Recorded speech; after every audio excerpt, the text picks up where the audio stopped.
Hi, everybody. Hello, Alex. How old We is really Alex? How old is he? He's nearly 8. We can see a bird out the Oh, window. He looks in the pretty big. prime. It looks like He's a bit of a huge. unit. Like, Oh, shit. this is, Oh my god. he's a monster.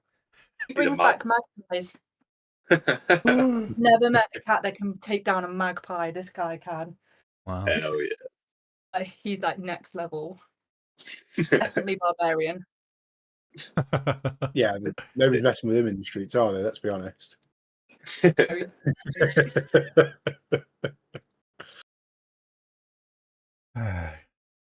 Right. Yeah. Are we all good to go then? Are we ready for episode 8? I do this every time, Josh, don't I? Is it 8? Episode 8? Episode 7. Episode 7. Close enough. Whatever it is. Right. Let's roll some dice in anger. So, do you want to recap, or do you want me to do it, or what do you want to do? I ate lots of pies. And everything's fine. Lots of pies. Okay. Yeah. They were delicious. We don't have anything to worry about. Correct. So we left you outside the Burgomaster's mansion. You'd met Ismark. Ismark had asked for your help in the village of Barovia. You'd split the party, did what you needed to do, and we're going to pick up the story just outside the Burgomaster's mansion. So, a weary-looking mansion squats behind a rusting iron fence.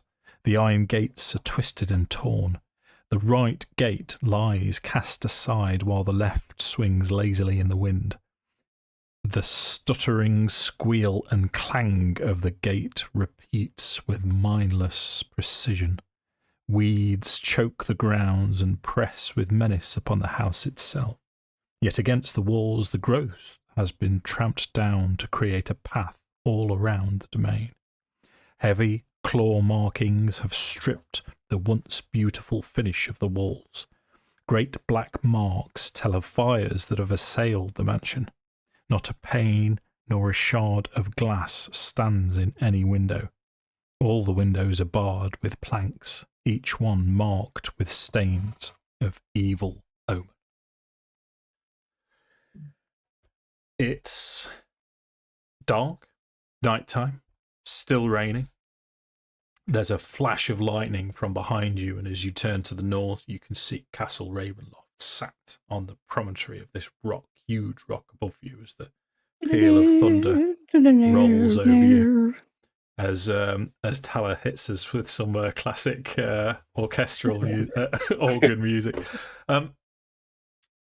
So, I mean, it's an open question, just in case you wanted to do anything other than go straight into the Burgomaster's mansion. But this session is yours. The story is yours, ladies and gentlemen. What would you like to do with it this evening? All I'll say, if it's hammering it down with rain, Farrow is literally trying to clean himself off in the rain. Because we're still a bit... Yeah. Bit gross. Nice.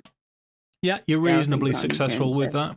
There's still staining on your clothes, and you still find bits of sinew, bits of tissue, bits of clotted blood here, there, and everywhere until you can clean it and have a proper bath and wash your clothes. Or if I just buy replacements, might be better with this amount of blood, if we're being honest. So, yeah, I think we may as well just go in. Yeah. Okay. So as you start to approach, it would be Farrow that hears voices from the other side of the door inside the Burgomaster's mansion. You hear a man and a woman talking, and the woman seems to be animated. Do you wish to continue forwards?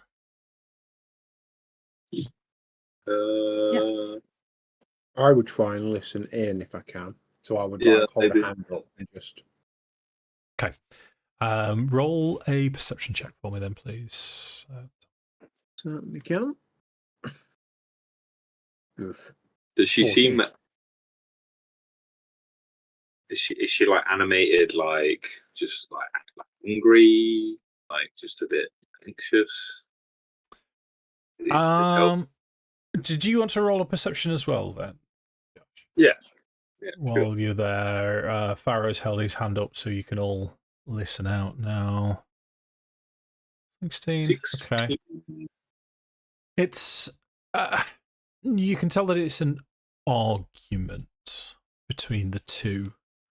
You can hear now Ismark, his voice reasonably clear, trying to say, no, it's all right. It's going to be all right. It's going to be all right. But if we need to do it your way, we need to do it your way. But you need to leave. And the woman, with a 14 and a 16, is not enough for me to tell you what the woman's talking about. It's almost as if she's facing away from you and Ismark's facing towards you, towards the door. So you're not entirely sure what her problem is with what Ismark's suggesting.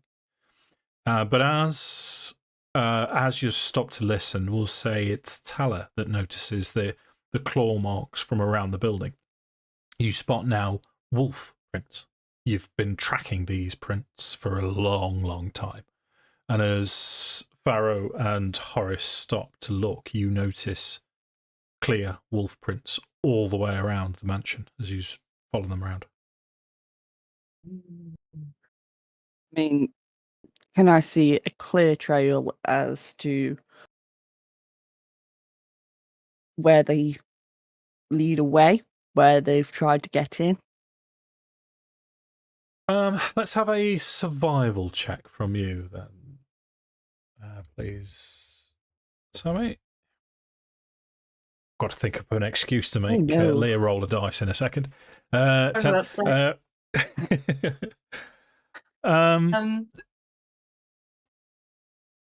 it be reasonable that Pippa's seeing Tala looking at the floor? Pippa's like, "Oh, those prints are huge. Like, what even is that?"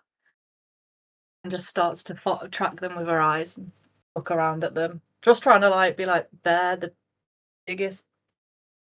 They look like the biggest prints I ever seen. They be the goddamn biggest paw prints I ever did see. Does Nice. she put her hand in the paw print for a size thing? Yeah. It's the Jurassic episode. I'll tell you what you could do for me then, Leah, because with a survival of 10, Sammi, you do see them circle around the house, and you can't tell where they came from, but you do see them leave. But they're sort of in and out, so there's not a sort of a path. You've not discovered a particular direct path. Yeah.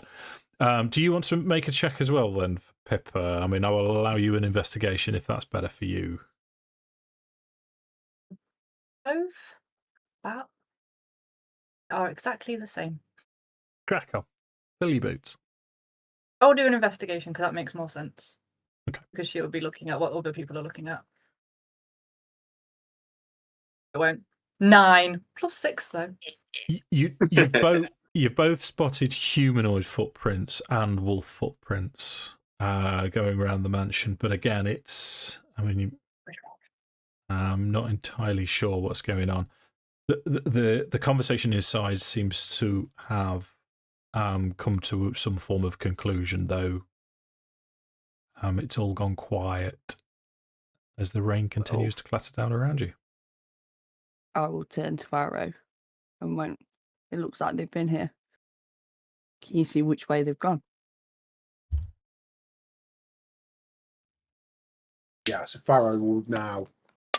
I think he was more focused on the conversation, more focused on the present, if that makes sense, rather than what they would do in Barovia. But with that being pointed out, he would also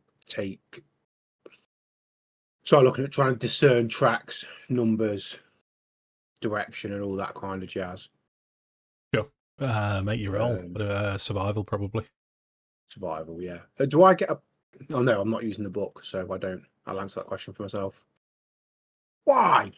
You're on an 18 and you rolled to a 2 dice. You betrayed me. Train all of us today. That's what they do. Yeah, so similarly, you're not able to fill in the picture any more than you're already aware. I mean, it makes sense. We've just come out of a death house. Although we've had a minute to relax, we're still battered, bruised, been through a lot. You know. Okay. Leah's nipped off and the gangsters come back. Oh, no.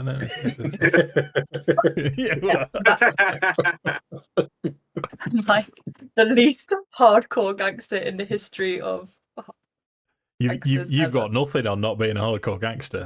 That's this guy. I'm proud of it. So let's take you to the mansion then. If you've concluded your business, you've had to check around as much as you can. The conversations inside. So what did you want to do? Do you want to knock on the door? Do you want to storm on through? Do you want to knock and run? What? Well, we're expected, so Farrow look around and went, just knock. Yeah. Okay. So it within 30 seconds, the door swings open and Ismark is stood there. As we know, blonde fella, quite good looking, reasonably well attired, a little bit ragged. He'll say, "Thank you so much for coming. Please come on in." And he shows you inside the mansion, the interior of which is well furnished, yet the fixtures show signs of great wear. Noticeable oddities are the boarded up windows and the presence of holy symbols in every room. Right across from him is a very, very attractive, auburn-haired, stern-looking human woman. Let me give you, because this is the first time we've met Ireina, I'll give you the... Are all the holy symbols like for one particular like deity or religion, or is it are they like, you know, does it seem like they're kind of like trying to play on multiple different deities? I like where you're coming from. That it is the same symbol repeated in various guises. So there'll be sort of perhaps a silver symbol. What I will ask, as you've asked the question though, Josh, Horace can have a religion check, just to see if you can relate this same symbol to a deity that you would be aware of. Okay. That would also be very interested, but I shall let Horace. 12. It is just a 12. Go on then, you roll it as well then.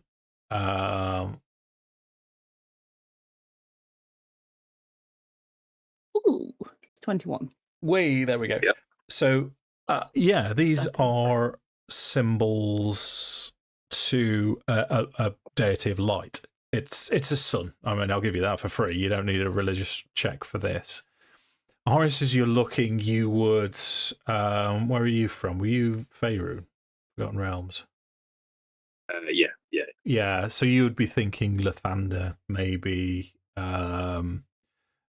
Similarly with you, Sammi, you'd but something in the back of your mind, there's a particular half of this shape is the top half is a sun, the bottom half isn't.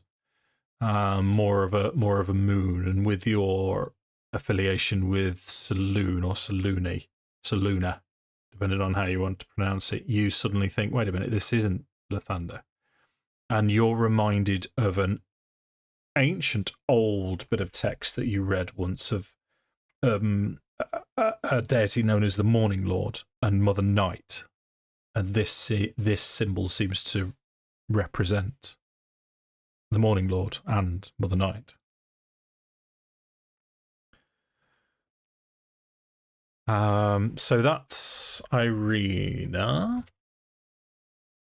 from the campaign art.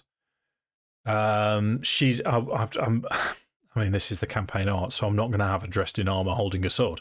But she's sort of stood in reasonably like Ismark, it's good quality clothes, but they've seen better times. Do you mind forcing that again? Sorry, Dave. I can.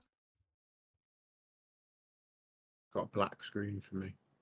Right, hold I on. can see it on the stream though. Was it nice? I know why. I know why. Sorry, that's my fault. There you go. Yeah. Got it. Yes. So Ismark will say, Horace, Pippa, Tala, Farrow, may I introduce Ireina, my sister? And Ireina will bow to you cordially. And you can see that Ireina seems to have been in distress recently. Her eyes are sallow. They're red-rimmed as well. She holds herself very proudly, and you can see that she looks almost as if she's daring you to point out the fact that she's looking dishevelled and upset. She looks quite fierce, quite haughty. But she will say, welcome to our home. My brother, I believe, has promised you sanctuary for this evening. We have rooms set aside for you. Make yourselves at home. What is ours is yours. Farrell will bow and return and say, my lady, I apologise for our dishevelled state. We've been through. Been through a few things.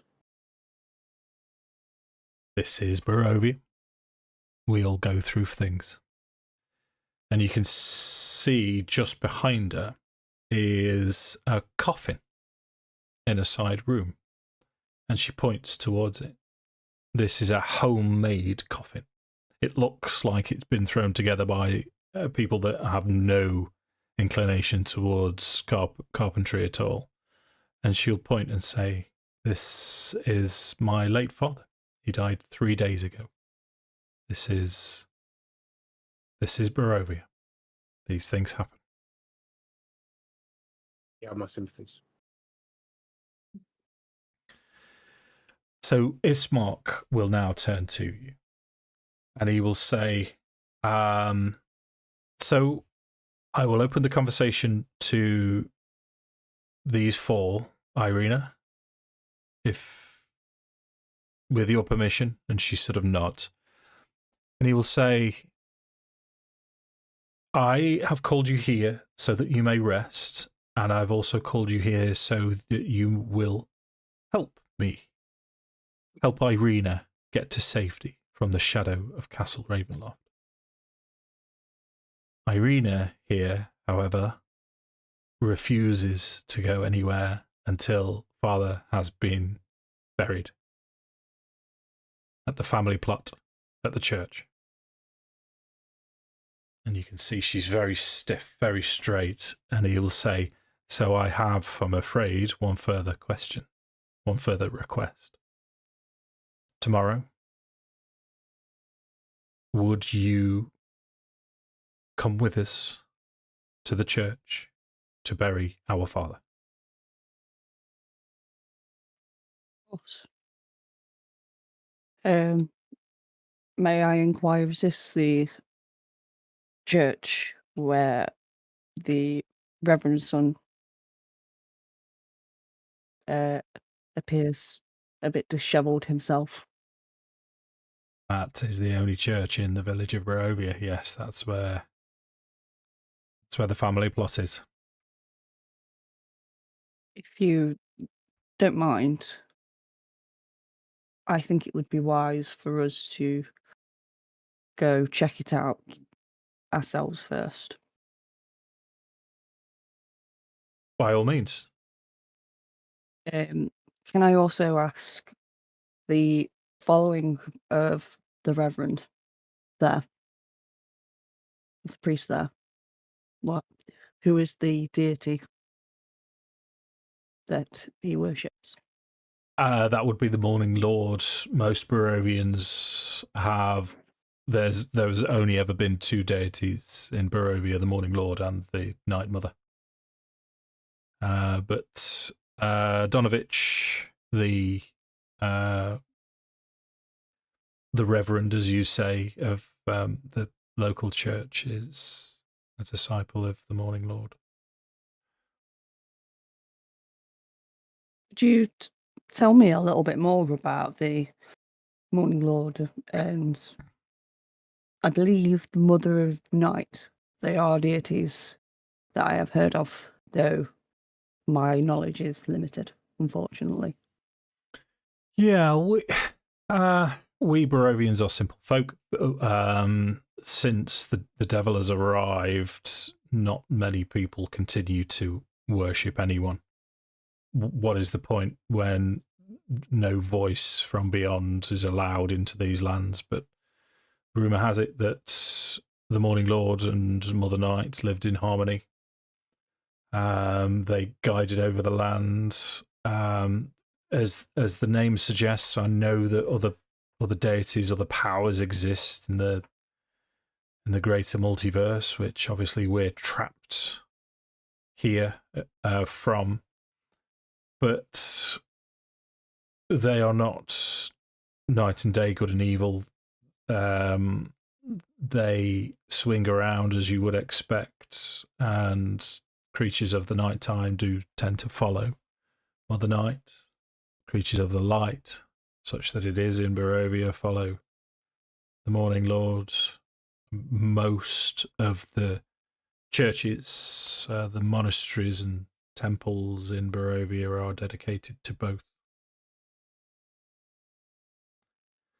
But no one has seen any direct evidence that either of them actually exist for generations now.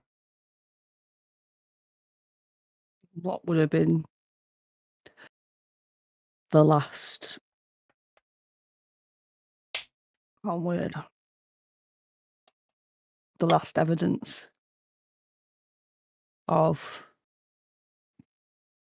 the Morning Lord or the Mother Night? Well, in the village here, we are quite isolated. We don't receive much news from beyond the village itself. We did hear rumour that in the village of Kresk, a divine presence came to cleanse the monastery there. The was dedicated to Saint Markovia. There is there is still sacred ground in Vallaki, which is the reason I want Ireina to go there. But there's no concrete evidence to suggest that any deity is getting involved in the day-to-day affairs of Barovians as a rule.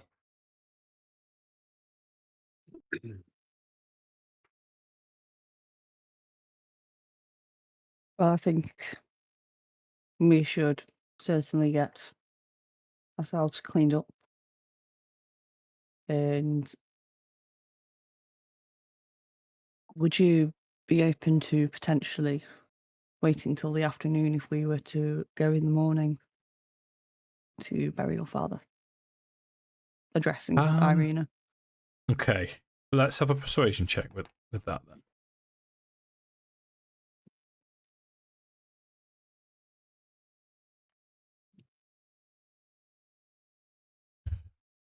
No! It went from a 19 to a natural 1! Onto a natural 1. Ireina says, you only because you could smell.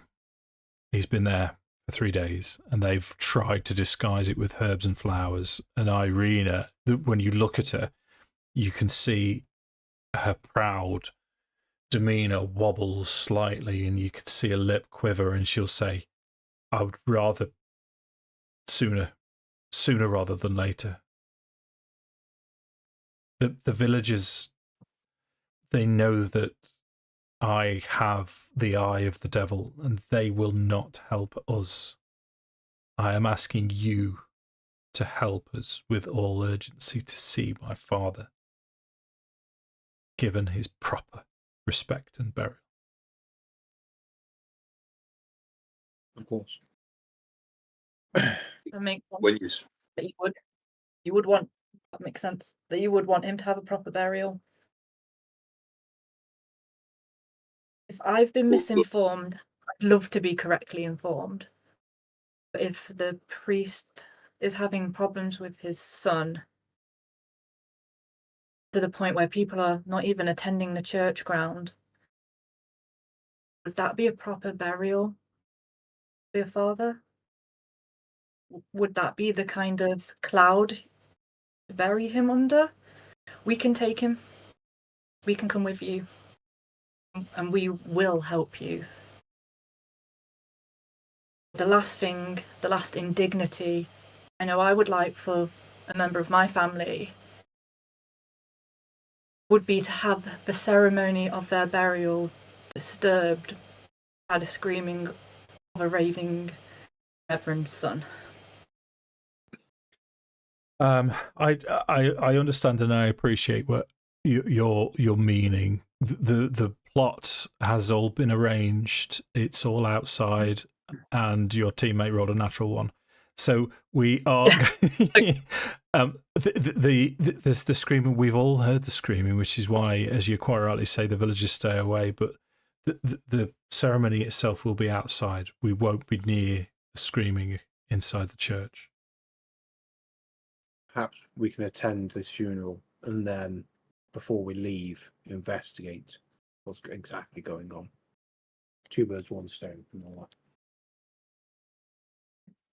Although you speak of catching the eye of the devil, is this a particular affliction you're referring to, or are you referring to the devil himself and catching his attention? Okay. Let's yeah, she will at this point. I'm trying to figure out if there's going to be a roll involved, but no, I'm not. She will at this point. You can see now she's got this neckerchief out, this white silk neckerchief, and she takes a step towards you and pulls it down, and you can see it's red with bite marks. And she will say, "When I say I have no recollection of this, it is cloudy, it is hazy, but all of us know the signs." And she'll point again and she'll say, "I have the devil's eye." Tell her how fresh these bite marks are. Medicine check. Medicine. I was going to say, I think to be honest. For a natural 1. 2, and it rolled off a natural 20. Oh dear. This is What is happening? It is difficult to tell. She very quickly covers up again. You can tell that it took her a second to give herself strength to show them to you in the first place. But she doesn't want the rest of it examining, and she covers up pretty quickly.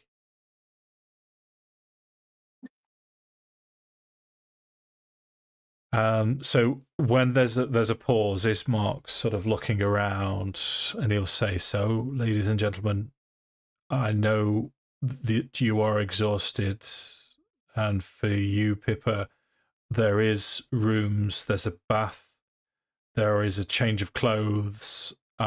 If each of you will be assigned a room, if you leave your clothes out, Ireina and I will make sure that we clean them as best as we can.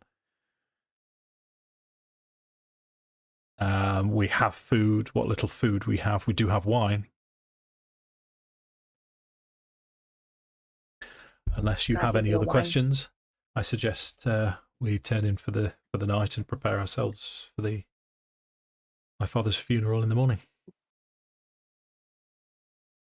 I still think it's worth checking it out beforehand.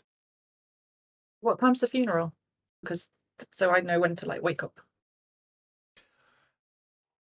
The nasty dungeon master is going to say exactly 8 hours from now. Oh, Rude. And is Pippa meant to get her morning reading done? Excuse me. Can drinking an entire flagon of wine be counted towards a long rest? Amazing. You could always try. Yeah, why not? Go crazy. Pippa's going to go to bed. Okay. Farrow will just take some water and a small. He'll try not to take too much, knowing they don't have much. Small meal, and then he'll try and clean himself off as best he can with the resources available and go to sleep. Okay, right. Pippa's going to have a long look at Horace just before they go upstairs and be like, does he look ill? Or in any way affected by the pies he's consumed? I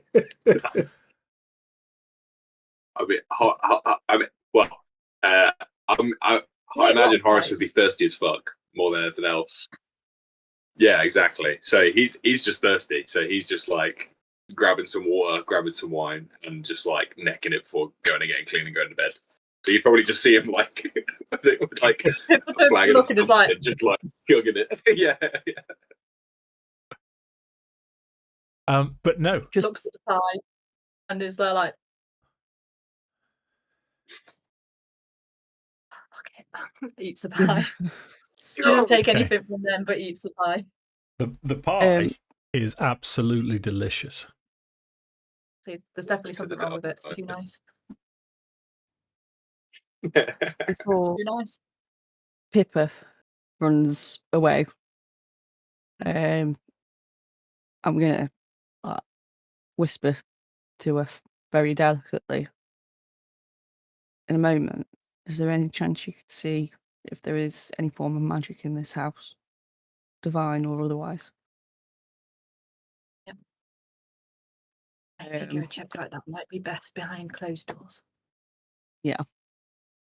And I will also approach Ireina, and I will say, may I approach your father? Yeah, of course.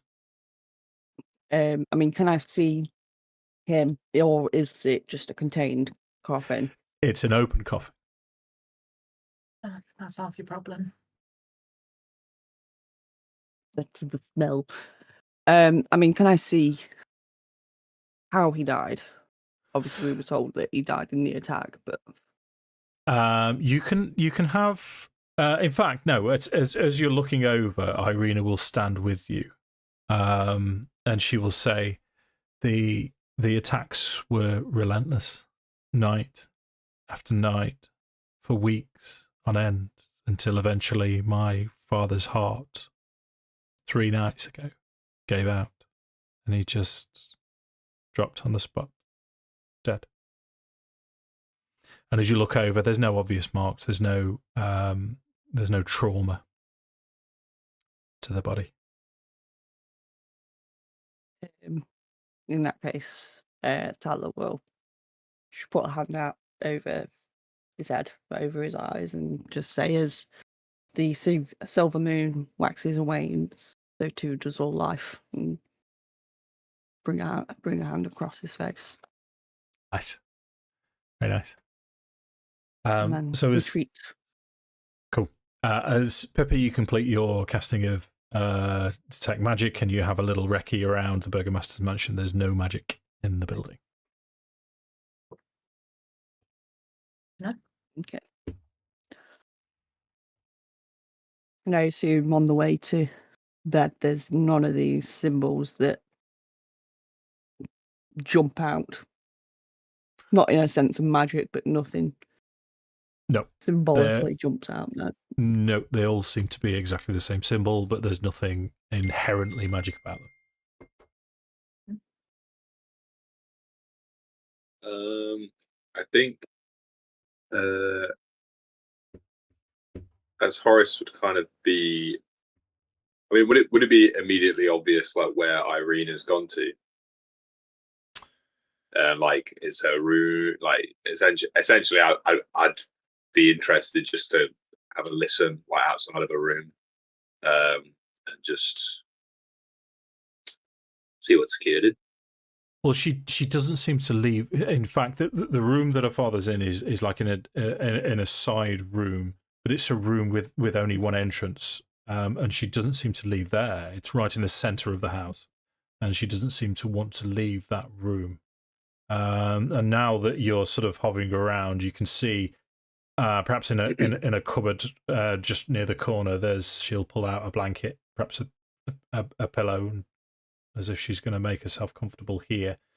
Ismark at this point passes nearby, and he'll say, "We thought it best that Ireina stay away from windows and doors. She's been sleeping in this room with father for 3 nights to try and stay away from the influence of the devil. It's not been very comfortable for her." Is this? This is a really side question. Is the smell from the dad really bad? Is it like we're instantly aware of it? It's not instantly aware. That, like I say, they've done their best with herbs and flowers and things, but it's there. Yeah. Again, really random. If I was just going to walk into like the area and go and talk to Ireina just for a moment, and just be like, I don't have incense, which would be probably better than this, but my people, we grow this, and it's a little leather packet with a symbol of a golden hair on it, and inside, when she opens it, it's the finest tobaccos. It's a different smell. If you'd like, it's the best I could think of. And she doesn't wait for a response. She's just like, that's all I could think of. Leaves. With her detect magic just like zoning around her, going, oh no, there's nothing here. Okay. So you do as you leave. There is sort of a second's pause as you've handed it over and then left, and you catch just in the corner is that Irena's just about to say, "Thank you." Oh, she's gone. Thank you. Planting seeds, people. Planting seeds. Planting seeds. You don't call in favors when you first gain them. Playing the long game. Okay, so should we take Strahd or Pippa? Pippa is the big bad. She just doesn't know it yet. Small bad. Yeah. Oh yeah. Oh, 3'1" of her. So should we take us to night time then, unless we have any other business? Do it. So the only other thing I can think of is in seeing that Ireina is essentially bunking down with her dad, and Ismark's reasoning is offering that we also stand watch. We take turns standing watch over her, providing that she accepts it. Yeah, well, Ismark on her behalf would say that would be appreciated. If on a number of occasions I've seen her walking towards the window and I've had to stop her myself, it's been exhausting. So any help you could give us would be. Would that affect our rest? No. I'm selfish. Okay, good. Not that I'm being self-interested or anything like that. You can't help other people unless you're right yourself, Josh. That's rule 1. So let's do it. Let's go. So you take it in turns. I'm not going to labour the point. We've covered all the grounds here. You can go ahead and have your long rest. What I am going to tell you is, for Horace and Pippa, you have a wonderful night's sleep. However, for Tala and Farrow, your night is disturbed. I'm not going to give you any penalties, many mechanical penalties, but you do not feel rested when you wake in the morning. And more than that, I'm going to pick on you first, Sammi. If Tala was to have a nightmare, now this can be as short and as simple as you like, but would there be a particularly reoccurring nightmare or a new nightmare that would enter into Tala's dreams? I imagine it would be a reoccurring nightmare. Am I to describe? If we think of it from a cinematic perspective, we're not in your head. But if you were to wake up, and this is going to be the same for Farrow as well, would there be? I mean, let's say you're sharing a room with Pippa. Would Pippa see or hear you? Well done, Leah. Would Pippa see or hear you say something or do something, or anything external? I think My bubble broke. That's fair. I think more than anything at this point, it would be the sort of sudden shake of waking up, the complete sweat, just pulsing off Tala. Okay, righto. So she jerks awake, rolls over, and you can see her going through the motions of this disturbed sleep throughout the night. So same question for Farrow then. If you're, as you're taking turns watching, perhaps two of you watch at the same time. So we'll have you and Horace. Why not? Would there be any external sign of you having a disturbed sleep? 100% yes.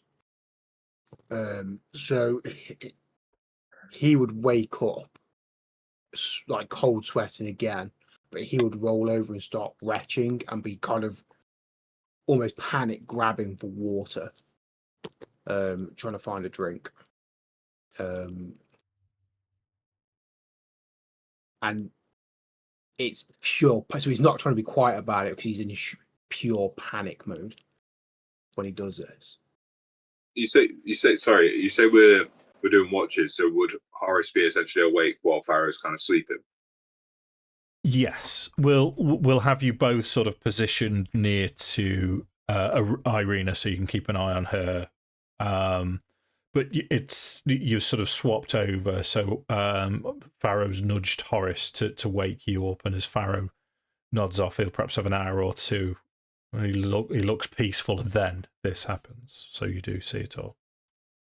I think, if Horace kind of is noticing that and noticing kind of Farrow scrambling for water or whatever, Horace would kind of get up and just maybe put a hand on his shoulder and help him with the water, and just kind of as soon as you touch him, he not shies away, but he goes to attack you with his fist, and when he realizes it's you, he stops and takes a deep breath. Sorry. I think Horace being a scaredy cat would probably just almost shriek actually, and he'd be like, no, and he'd probably shriek and check over his shoulder and be like, oh shit, I've just woken Ireina up, and we'd looking over his shoulder to see if Ireina's still sleeping, and then he'd say, no, it's okay, it's just I saw you were having a bad dream and was trying to help. It's been a rough couple of days, sorry. And he kind of just, And he's already quite sallow and got quite a sunken face, but it looks worse. His skin's even more pale. The rings around his eyes are even darker. It doesn't, but I think he's kind of patted on the shoulder. Yeah, I would just say it's definitely been a difficult few days, and no one can fault you for feeling unwell or feeling uneasy at this time. It's quite all right. If you want to stay awake with me, that's fine.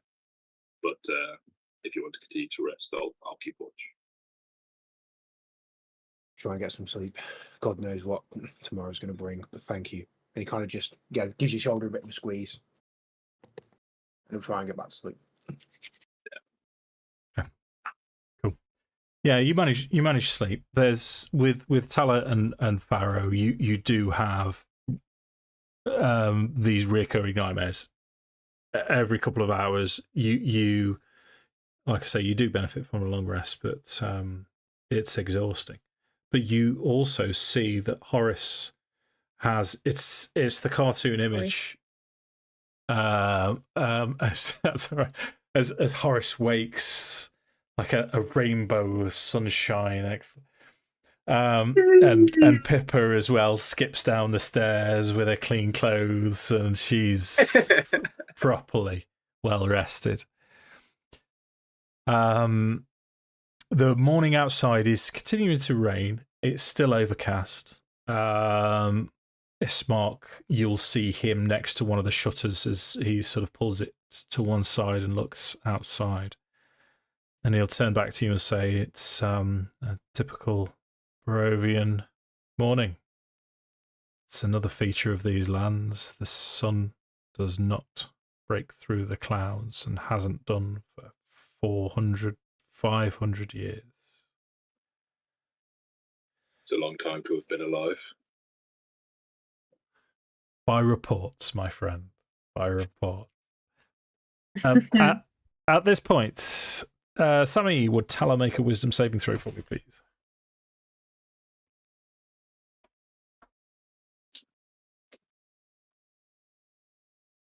$21. So Ireina wakes, cleans herself, make sure that you've got everything that you need. So have you clicked your long rest buttons? If you haven't, go ahead. How does one roll dice that only I can see, or only you and I can see, Dave? If you right click the dice and That's go right. to self. Or Dungeon Master. Or to Dungeon Master, yeah. Save either. Sorry, I was just checking which. Everything's fine, guys. I have to do the same thing, Yeah. but I use my left hand to know if it doesn't make the right L, it's not the left hand. Yep.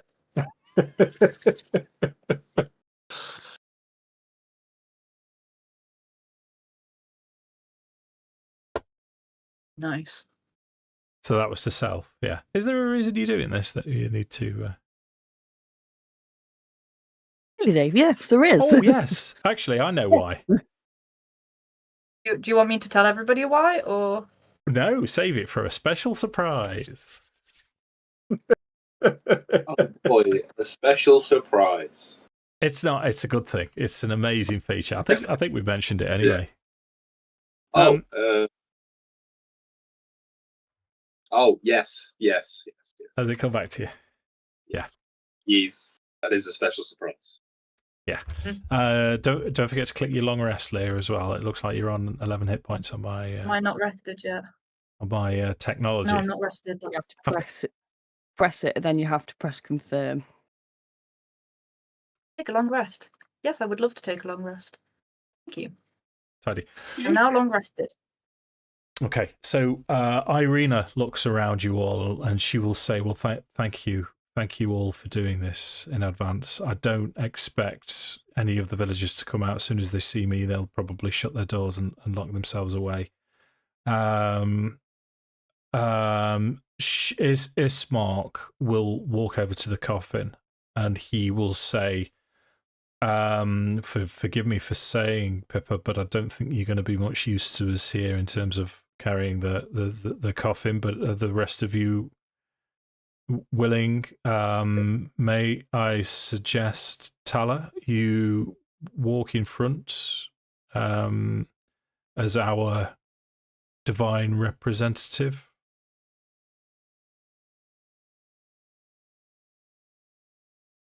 And he'll take up position at the front with Ireina, with Farrow and Horace at the back. I only laugh because of the extreme height difference between Farrow and so it's going to be a very crooked carriage. It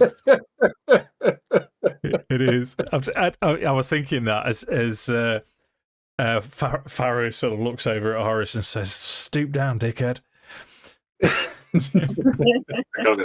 Imagine Horace would probably like take position last, so everyone's kind of got it like relatively level, and then I'd just come to the back and then like stand up straight, and the whole thing would just come up. Yeah. So I think they'd probably find some kind of wooden. They'd find some kind of wooden support for the rest of their shoulders to sit on, so the coffin's reasonably level. But you make your way through the street of the village of Barovia, if I can find it again. Village of Barovia. There you go. Let me force this for you. So you're going from the Burgomaster's mansion here. Oh, 1 second. Someone's not loaded it. So from down south along the main street, and northwest towards the church. So all the way along there. Top, a slight rise against the roots of the pillar stone that support Castle Ravenloft stands a grey, sagging edifice of stone and wood. This church has obviously weathered the assaults of evil for centuries on end, and it is worn and weary. A bell tower rises towards the back, and flickering light shines through holes in the shingled roof. The rafters strain feebly against their load. Stood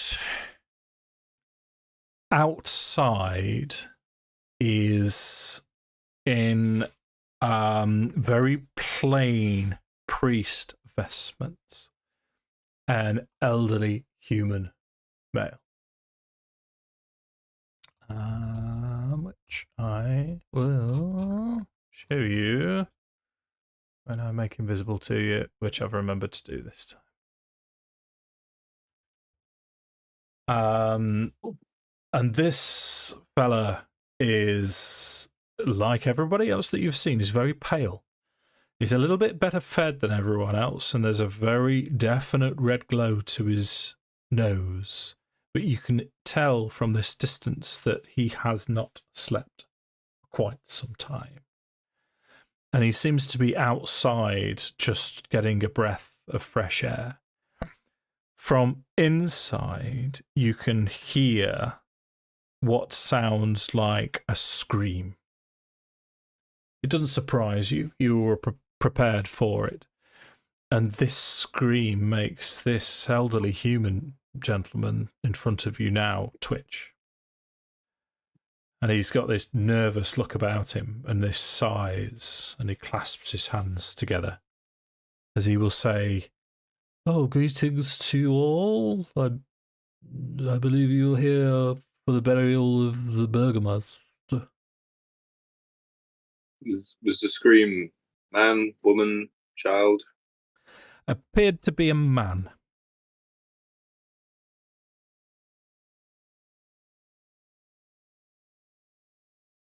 Okay. So in this instance, Farrow's going to stay quiet until spoken to. He's going to let Ireina and Ismark. Names Ismark. Contact the leaders. It's their father's funeral, so we're just here to Well, it's your dad. So you're going to let the DM role play with himself. Ismark will say, Father Donovich, may I introduce everyone else? Horace, Pippa, Tala, Wyndam. And Donovich at this point will say, outsiders, so how interesting. May I insist that we go inside for the start of the service? And Ireina at this point looks around at you all for support. In your face, Tom. Ha! I'm trying to be respectful for a funeral here. Just try to be respectful here, man. Will that Hello. screaming still be going on during the service? So you hear the scream again, and the twitch appears on Donovich's face, and he'll say, Ismark introduced him as Donovich. I don't know if I did that bit. And Donovich will say, please ignore that. But that is one of the reasons that I would like you to come inside. The Morning Lord has chosen you for a special purpose. I have prayed and played, and he has delivered you to me. And you are the answer to my prayers. Come inside with me. Father.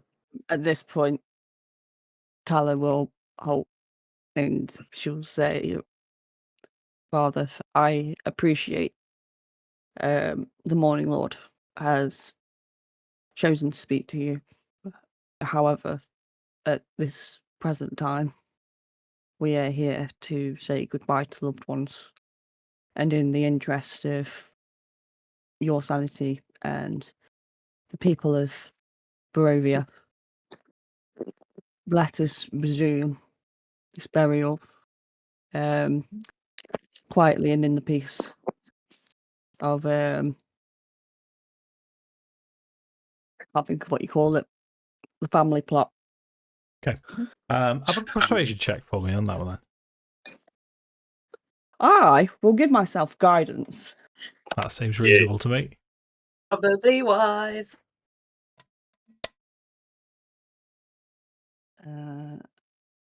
Persuasion. Being persuaded. And I am still going to add the d4. Yeah. Okay.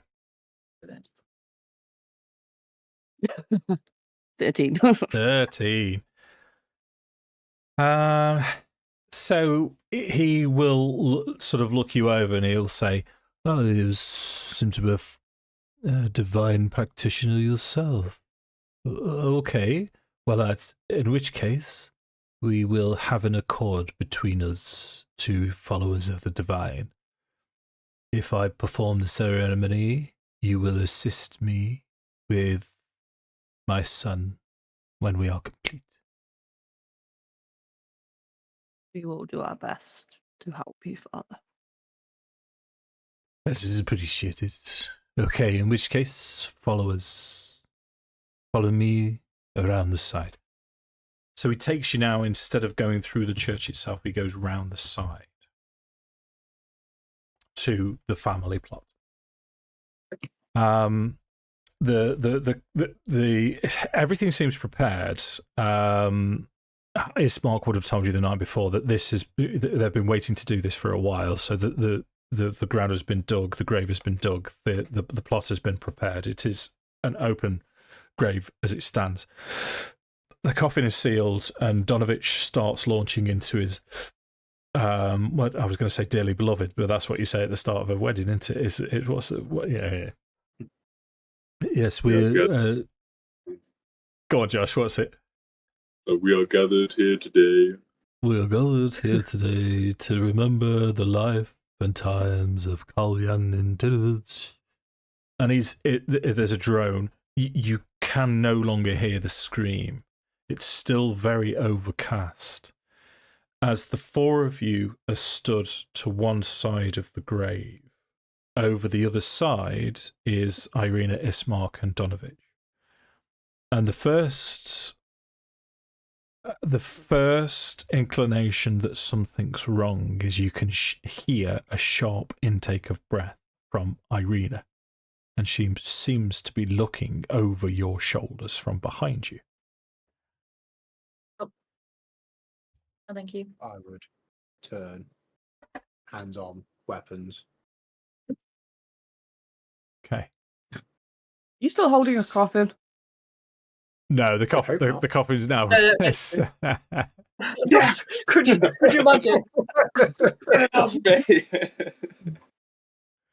So from behind you now, you can see as you turn around, you see an elf appear.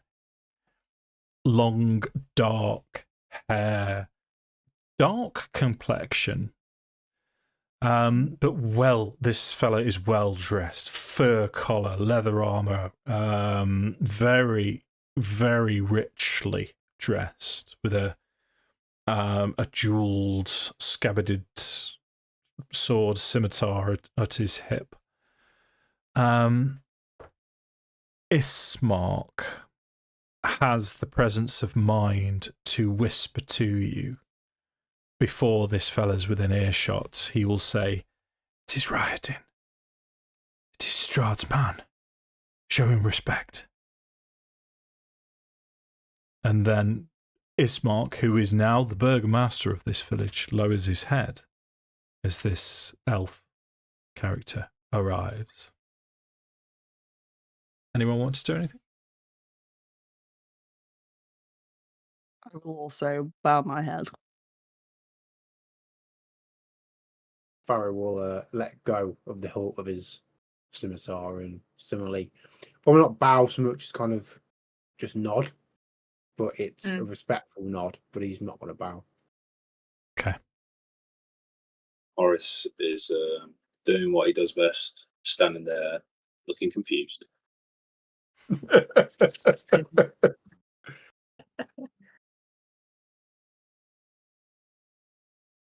Looks at him. Okay. So as this character starts to approach, you all simultaneously notice something very bizarre about this character. As he gets within about 15 feet of you, nothing seems untoward. But as he gets within 10 feet of you and turns up at the grave side, so he's now, if you're stood to the west grave, Ismark and Esmeralda, Ismark and Ireina are to the east. He's now to the south of the coffin, so he's within 10 feet of all of you. And you can start to hear screams emanating from this elf. And this is screams of women and children calling, pleading for help, and then screaming in pain. And all of it is emanating from this elf. Donovich has gone completely pale and quiet, with his head bowed. And as the elf comes to a stop next to the graveside, in a very nasal voice, he will say, "Greetings, apologies for the interruption. My name, for those of you who don't know me, is Rahadin. I am Chamberlain to our master. He sends his condolences and apologies that he could not be here in person. Please, Father, continue." Rahadin, Sammi. Is Rahadin. as he's kind of speaking, is the screaming like continuing? The screaming is constant, and it is women and children and babies crying and then gurgling as if something horrific has happened to them, and then it'll be more women and children continuing to scream. Okay. I think like initially, like kind of like as he heard the scream, like Horace kind of again would have like jumped back and kind of almost like have his like hands over his ears, like kind of squeezing his eyes shut, and then as it kind of continues, he'd be like, then he'd like open, still hands over his ears, but like open his eyes, looking around to see if like it seems that everyone else can hear this, or if it's just in his head, if it's just him hearing it, and like looking at the reactions of the others. You can see Farrow's right eye is twitching. He's got it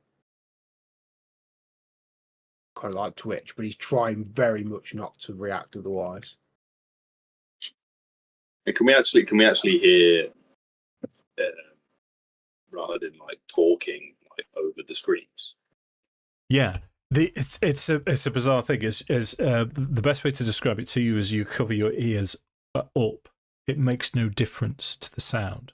Whereas when Rahadin is talking, you can hear him plainly. It's almost as if the screams are in your mind, but they are clearly emanating from this elf. Horror of screams.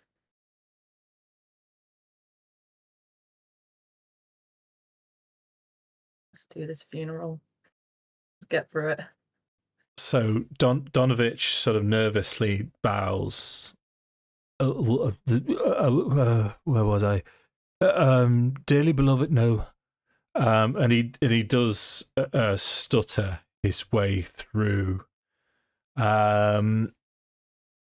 Ireina now is, you can see Ismark's moved into a position where he's trying to get between Rahadin and Ireina, but she's trying to keep it together and failing.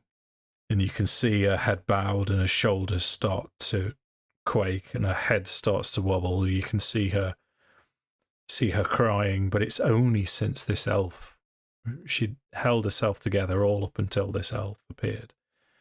And as you sort of try and take in the situation, you can see him sneering. He's enjoying this. He's enjoying the effect he's having on everyone here. As Donovich continues, stumbles his way. I think as again, like as the screaming's like continuing, like Horace is also going to get like progressively like more and more like irritable, like starting to kind of like he's keeping his hands over his ears and he's kind of like almost like starting to like mutter to himself, and he's like twitching as well. Okay. Again, as you do this, the rest of you see as Horace is getting a little bit more agitated.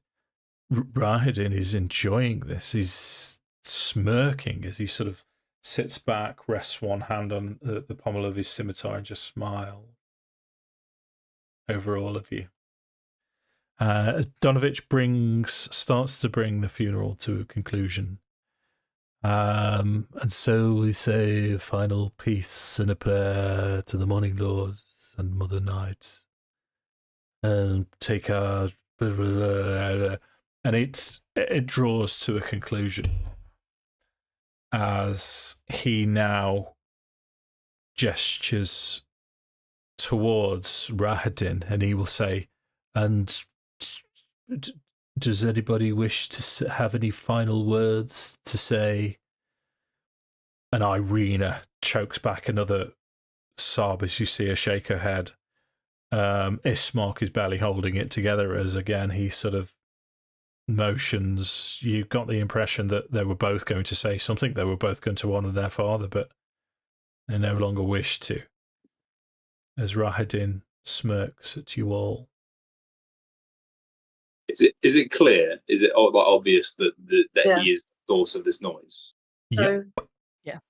So we've got to the end kind of officially. Anyone would like to say any words, is what we've said? Yes. Right. This is either going to be really clever or really like a disaster. Do it. So Pippa seen all of this and her jaw just been clenched.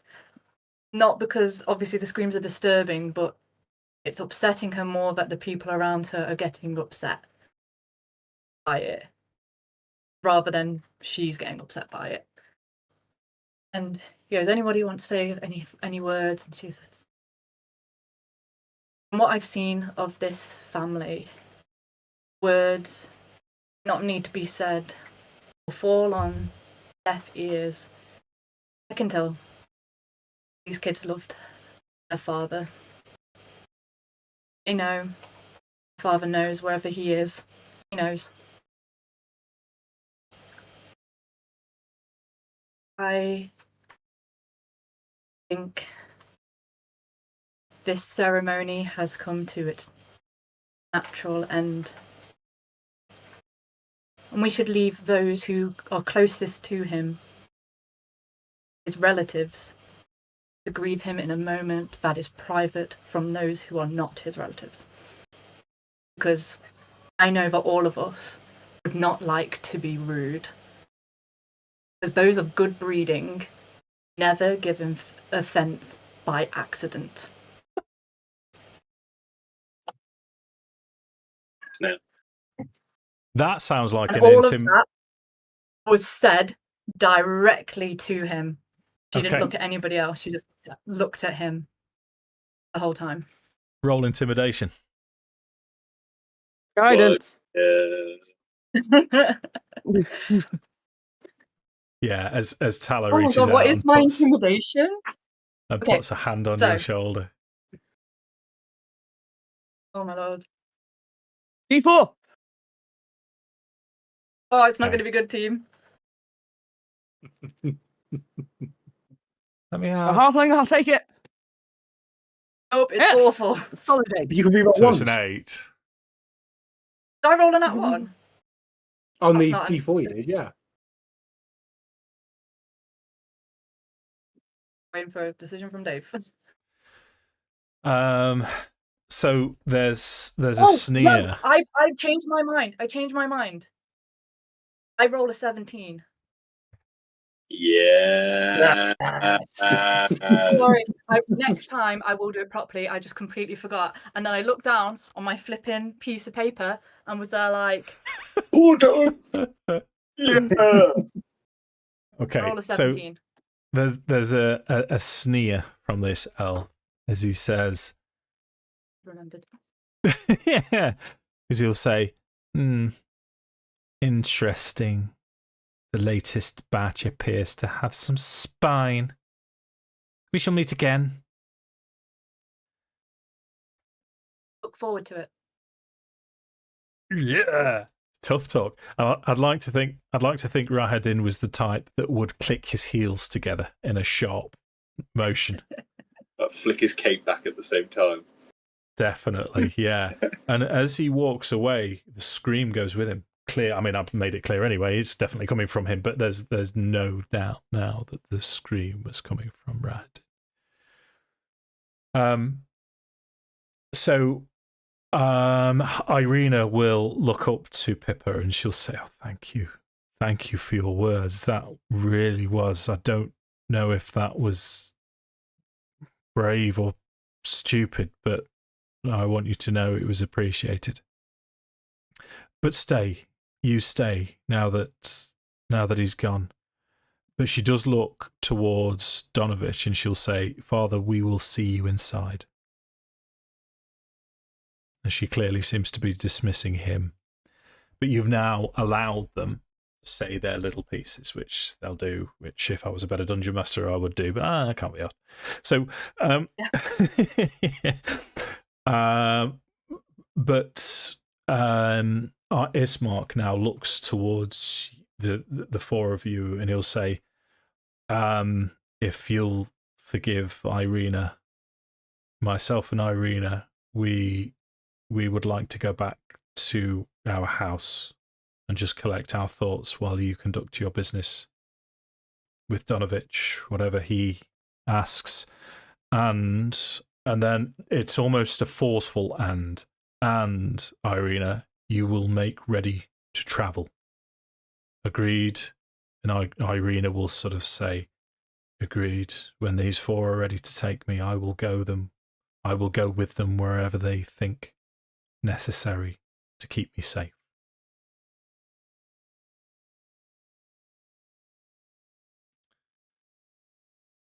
Okay. So they two wander off. Before they leave. Yeah. Tala's gonna reach out and say, I understand this is an extremely delicate time. And it is going to be poor timing to ask. What was he? It's It'll be Ireina. I'll take them because you're going to be dealing mostly with Ireina. She will say it's difficult to tell. We know as an elf, he's not young as far as the generations have informed us. He has been the Chamberlain. He's been the devil's right-hand man for as long as the devil has been around. We know that he has committed atrocities in the devil's name, and we believe that the screams that we hear are the screams of his victims over the many years that he has worked for the devil. As to what he is, we believe he is just an elf, a particularly nasty, vindictive elf, but there's certainly nothing supernatural about him other than the screams.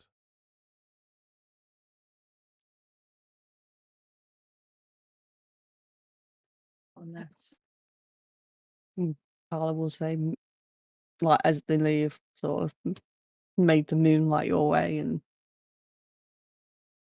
as they return home. Yeah. Ismark will sort of pressure the point, labour the point, and he'll say, "We'll see you soon. As soon as you've conducted your businesses, Ireina will be ready to move further west, ideally to Vallaki, to the Church of St. Andrew." It's Church of St. Andrew. I'll check. It is called that. No, St. Andrew's Church. Yeah, that's where he's wanting you to take. Andrew. So they disappear. You enter the. Pippa immediately turns to everyone and is like, "Okay, everyone good?" Horace is still probably like he's still kind of like hands over the ears, like almost like rocking at this point, like muttering to himself.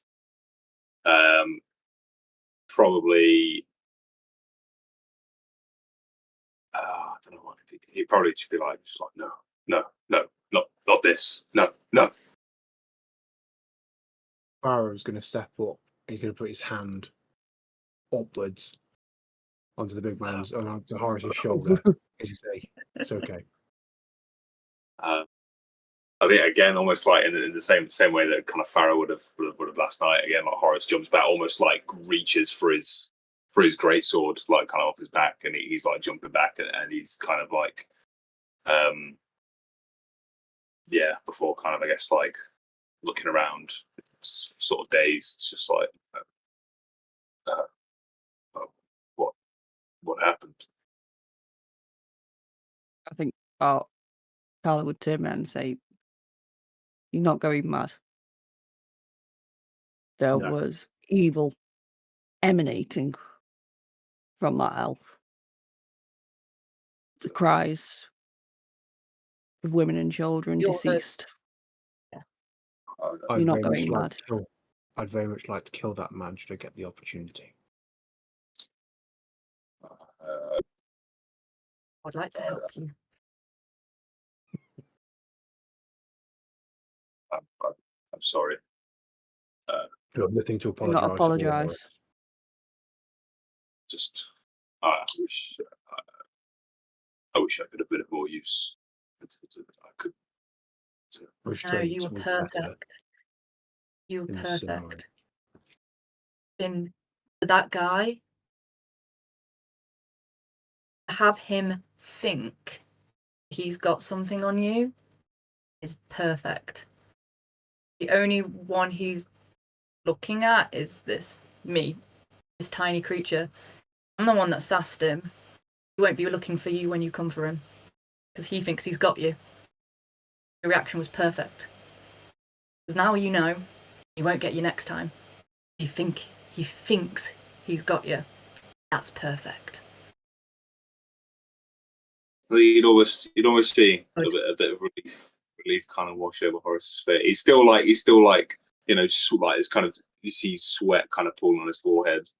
Not pooling, but like kind of like on his forehead.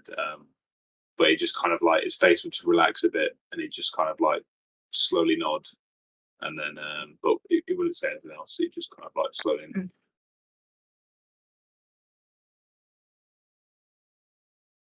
You got this. And then I think, yeah, but we say you got this, it can be a little slap on the back.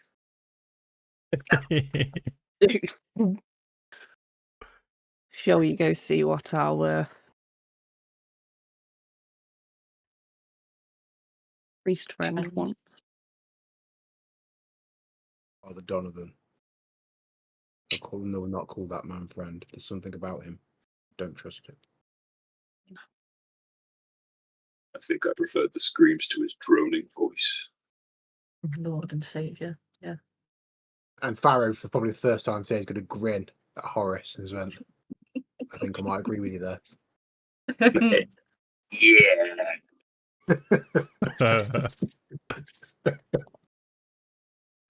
So into the chapel. Let's go. Chapel. Into the chapel. Into the chapel. The chapel is in shambles, with overturned and broken pews littering the dusty floor. Dozens of candles mounted in candlesticks and candelabras light every dusty corner in a fervent attempt to rid the chapel of shadows. At the far end of the church sits a claw-scarred altar, behind which kneels Donovich in his, as you've seen, soiled vestments. Next to him hangs a long, thick rope that stretches up into the bell tower. From beneath the chapel floor, you can hear now, quite clearly now that you're inside, a young man's voice saying, "Father, feed me, Father."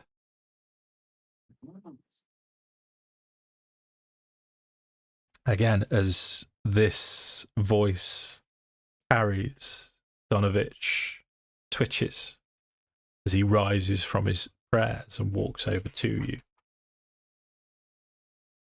And he will look directly at Tala and he will say, "And so, as to our bargain." He'll point to a particular room. There's 4 rooms off this main chapel. And as he walks over to it and opens the door, you can see that there's a trap door in the floor with a bolt and padlock across it. "What I require from you, sister, is my son is below. I would ask that you feed him, for I am unable." What is the nature of the food we are feeding him? You will see, he will make it clear to you.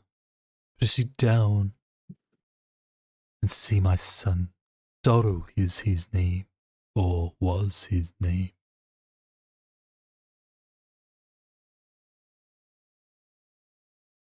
Do you know what happened to your son, Father?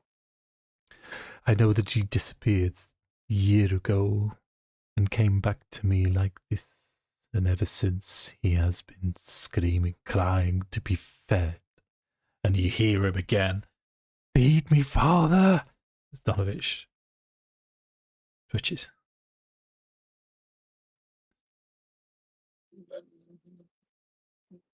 What is it? What have you been feeding? He has had nothing in the past year.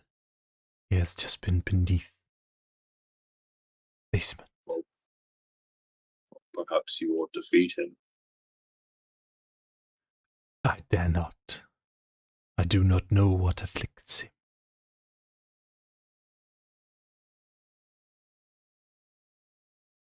I think at this point, Horace is just fucking guy. Is it easy enough just to like walk past him and just carry on? Yeah. And I think to be honest, I think if he's in his way, like Horace would even just like, he wouldn't like push him hard, but he wouldn't step out of his way. Like he wouldn't mind if he just bumped into him with his shoulder as he walked past or something. Yeah. He's sort of, as you barge past him, you'll say, the Morning Lord has sent you for a purpose, my son. I will stay out of your way. Here is the key you will need to enter the basement. Do not harm my Doru. He just needs feeding. Horace would turn. Not filling me with confidence here, chap. I think Horace would turn back and like snatch the key out of his hand and be like, "I think we've already established that you could have done that already," and then carry on walking.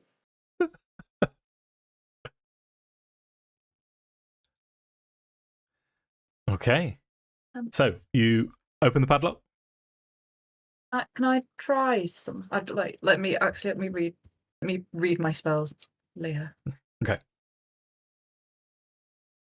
Can I send a message to Daru through it so he can? Because I know he's there. Yeah. I don't have to see him. Just point towards a creature within range, within 120 feet. Okay. Could I send a message to him? That would work, even though I don't know him. Yeah, I don't see why not. What I would stipulate is that you go into the basement so you know his general direction, because otherwise you'd be doing it through the floor, unless the spell specifically says that you can do it through.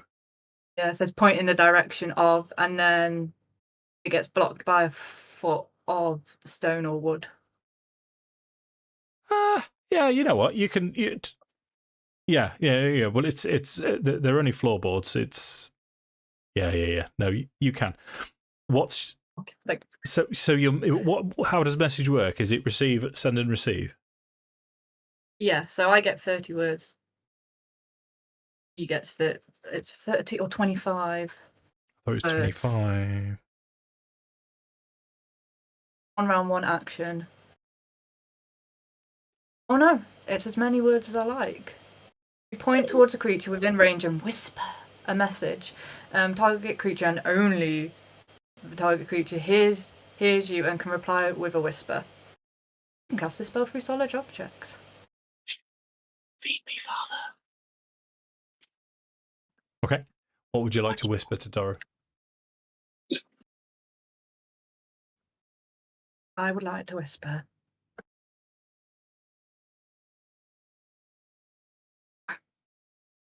Ready to feed you? What should we bring? So there's a pause, and everything goes still. So you could hear it in his head. Yeah.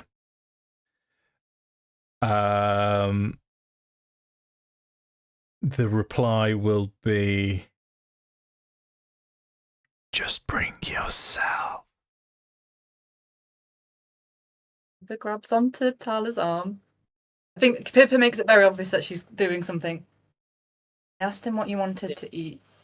He said all we needed to bring with it was ourselves. I don't like it. Perhaps Donovich should come with us after all. Maybe we should just... I was about to turn to Donovich and go. Carry on. Turn to Donovich and go. We shall help feed your son. Would you do us the kind of honours of introducing us first? Persuasion. Oh man, Queen of Persuasion. Guidance. I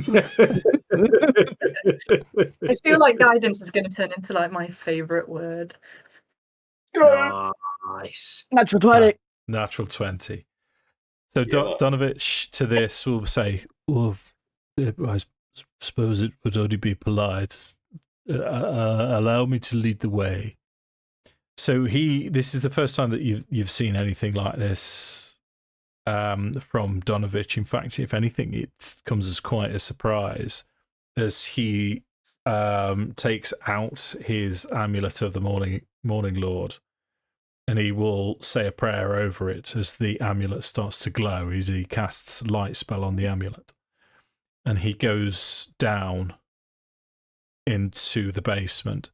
And as he takes a step down, as the trapdoor opens, there's a ladder goes straight down, and then there's stairs that you can see through his light spell descending further into the basement.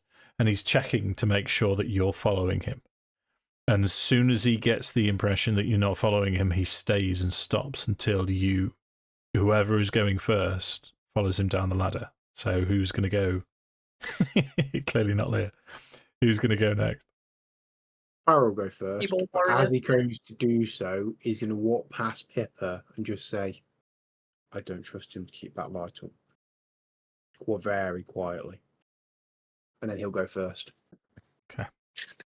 The cast light on the end of her quarterstaff. Okay. Okie dokie. Farrell will slide down the ladder. He won't Yeah. climb it. He does that kind of feet to the side and, gloved hands just straight down it. Goes down. He drops down quite quickly. Yeah. So the will follow. as you descend. Sorry, Sammi, go on. Tala will follow. Okay, so we've got Farrow, and then Tala, and then Horace, and then Pippa. Yeah. Okay. So as Pippa is the last to descend, the church's undercroft has rough-hewn walls and a floor made of damp clay and earth. Rotting wood pillars strain under the weight of the wooden ceiling. Candlelight from the chapel above slips through the cracks, allowing you to glimpse the gaunt shape in the far corner. And this, in the far corner, is a young, emaciated young man who, as he sees you all and his father, as his mouth opens, you can see elongated canines. And as you walk towards him, he will say, "Come closer. I can smell your blood." The very big fangs you have. And at this point, Donovich will Sure will. bolt. He'll turn tail and run And past Tala and try and attempt. trip him. Sure. It's quite easy because I think Horace was about to do the same as well. So you can all. I was going to try and just grab him by the scruff of his collar and almost drag him back. Okay. But if you first, then that's absolutely fine. Make my life easy. So how Doru now is right in the corner, in the northeast corner, and it's a reasonably big space. It's sort of 50 feet across, give or take, perhaps 30 feet deep. What you're all stood at the stairs, which is in the southeast corner. What did you want to do? How did you want to approach?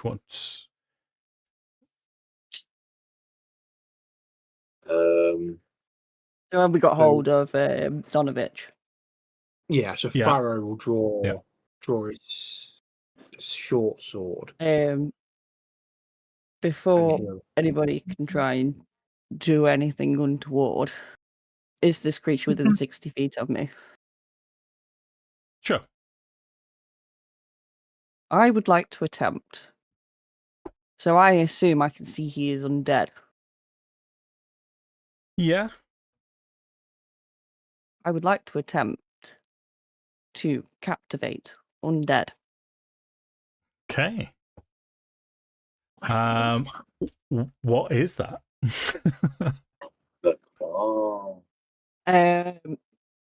It is a concentration spell of up to an hour. You usurp the negative energy animating an undead creature that you can see within range, attempting to take control of it. The target must make a charisma saving throw. On a failed throw for the duration, the target has the charmed condition, ignoring any immunity to that condition, and is friendly towards you. On a successful save, the target has disadvantage on the next attack roll. It makes against you before the start of your next turn. Right. Full disclosure, I was setting up the battle map while while you were reading that, Sammi. So what I'm going to do is ask you, what is my saving throw? Boring. What saving throw am I making?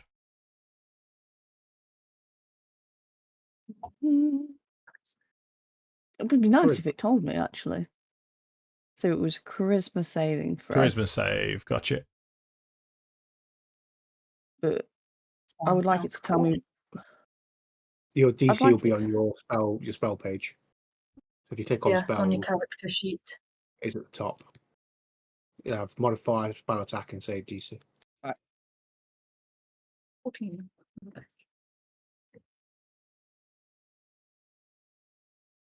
Oh wow! Sorry, I've just seen the picture of the boy. That boy has got pointy teeth. Okay, he looks like he might be very sad.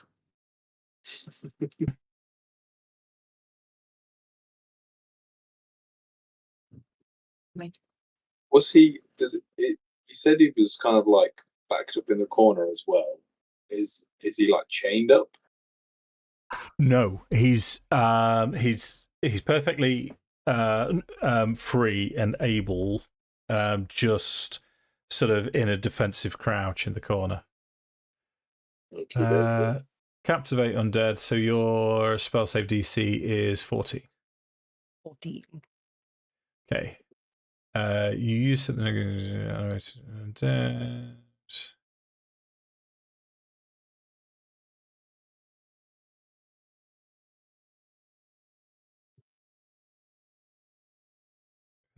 On a successful save, right? Okay. So now he stops hissing. Let me pop this up for you. And all I'll do once it's loaded is I'll just pop Doru a little bit closer to you, the token closer to you. As I like that Donovich's tokens, like the way he's like looking up at. I'm sure Donovich has a lazy eye. I would just like to say. Yeah. So Doru now from the other corner is sort of fascinated by you as he starts. He closes his mouth and he starts shoulders sag as he starts to walk towards you, almost swaying, and he'll say, "Oh, greetings, mistress. How may I be of?" Oh, I can smell your blood. So hungry. Over. These, and I will point to Farrowwood, Horace, and Pippa. These are our friends. And we will not harm our friends, because our friends will help us. Can you tell me what happened to you? Yes, of course. A year ago, a mighty wizard appeared in these lands. A wizard dressed in black robes. And he gathered a force of the villagers from the village of Barovia and promised us the devil's head. And so we stormed Castle Ravenloft. The villagers, myself included, panicked, and we fled as the wizard was thrown down from the mountain. And then the devil descended upon us, and he slew me, and I was raised as one of his.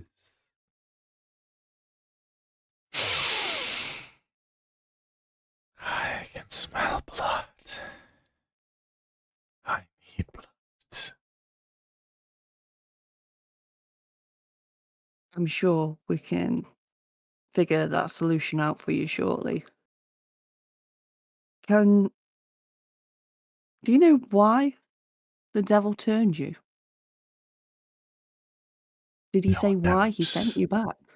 No one knows the mind of the devil, other than he likes to play with his toys and torment those beneath him.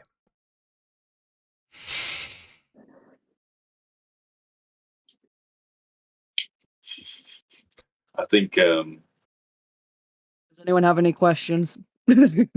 Well, so I think when there's a bit of a silence, Horace is going to grab Donovich, by the scruff of his collar and almost like swing him so he's in front of us. I'll push him forward as well, so I'll step forward, holding Donovich by the scruff of his neck, and I'd almost then start talking to Donovich as well and be like, I think you better give us some answers real soon. I'm not sure how long this charm's going to last. And then, well, it'll be your blood that he's tasting. Kind of like almost like whispering it into his ear as well. Okay. So Donovich is just a blubbering mess at this. He's, oh, my Doru, I thought my prayers had been answered. And all the while, Doru's just smelling as he goes close to his father now. And you know it's just Tala's spell that's holding him back. As he's sniffing his father as if he's going to tear him apart. As I'm kind of like holding my hand out to Doru to kind of try and stop him from doing what we know is inevitable. I'm going to turn to Donovich and go, what did the Morning Lord say we would do other than feed your child? He is still blubbering. It's difficult to figure out what he's actually saying, but eventually you make out, he works in mysterious ways. He did not tell me directly, but you arrived. I've been praying all year and you've arrived. What else was I to think? The Morning Lord didn't bring us here. I suspect the Lord of this land did. Your prayers were answered by nobody.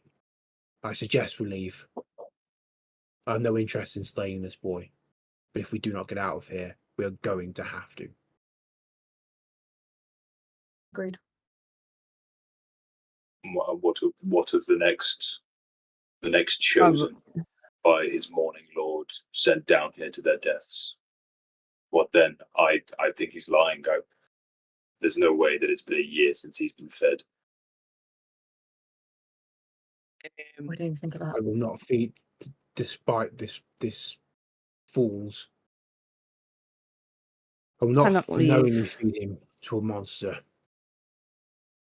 Cannot leave this unnatural being on what should be holy ground. Let's see how this. I will also whisper to them as well, like sort of mouth. We cannot basically leave the child standing, unfortunately. This is his fate. But we cannot feed him because he will grow stronger. Let me take some time before, if we're going to do this, at least give me some time. You look through my book. There might be a cure for this. Be quick. I do not know how much longer I will be able to hold him. Pippa will cast mage armor. You guys! Carry on. So I'm going to pull out Van Richten's Guide to Monsters and I'm going to try and flick through and see if I can find any mention of vampirism. And see if I can find any information about how. Pippa sees a book and tries to read it too, purely because it's a book. And she never got her chance to do her morning reading. You would have had chance. That's all part of you. So you've in fact, has anyone seen this book yet? Tom? Sorry. Has anyone seen your book yet? I think you've whipped it out once before, haven't you? Yeah, but right at the start of the campaign, yeah. So you're in closer proximity now, so you can see the front cover of this as Farrow's reading through it. It is Van Richten's Guide to Monsters. It seems to be like this heavily thumbed through very old manuscript. So vampirism. Let's have And yeah, you know what? I'm just gonna, because you've got time. You've got an hour, specifically from Control Undead or Captivate Undead, and you were able to find several entries for vampirism, for vampires, for vampire spawn, for vampire lords, and all kinds of things. But you're actually struggling to find any cure for vampirism. There's mention that it's unlikely that all but the most powerful of resurrection magic would work. That's even considering that you can kill the target in question and then resurrect them or raise them back to their natural form. Most spells that deal with that resurrect from their previous form, and the previous form as is undead, so it's not possible. The answer that keeps coming back is a wish. Ooh.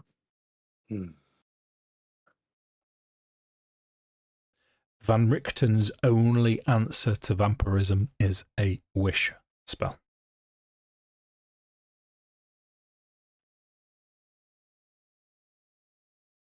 Oh, I know.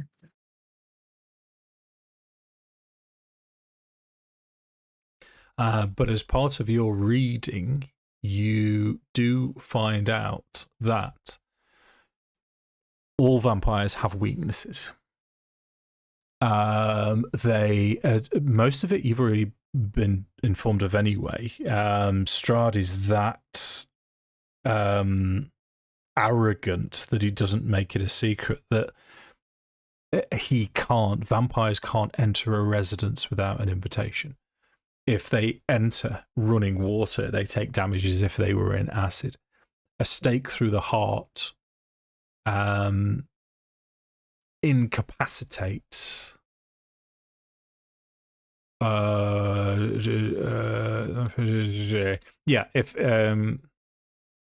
vampire is destroyed if a weapon deals piercing damage is driven to the vampire's heart while the vampire has the incapacitated condition. So if you can incapacitate a vampire and drive a stake through its heart, it's instantly destroyed.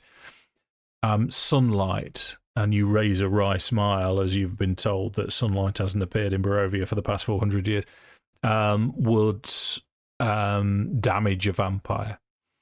And they're also able to climb on walls and ceilings as if they were spiders.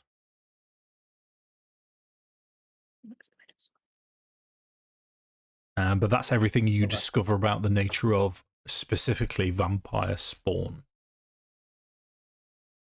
Yeah. So he's going to kind of say that out loud, but he's just going to say, the ability to cure this is beyond us. Horace let the man go. That's his son.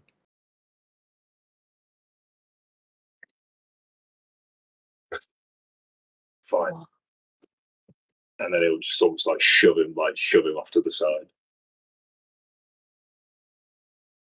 Well, he is going to try and make a break to go upstairs unless you're going to stop him again. Bearing in mind if he locks us in here. Yeah, Horace has still got a key. Yeah. Let him go.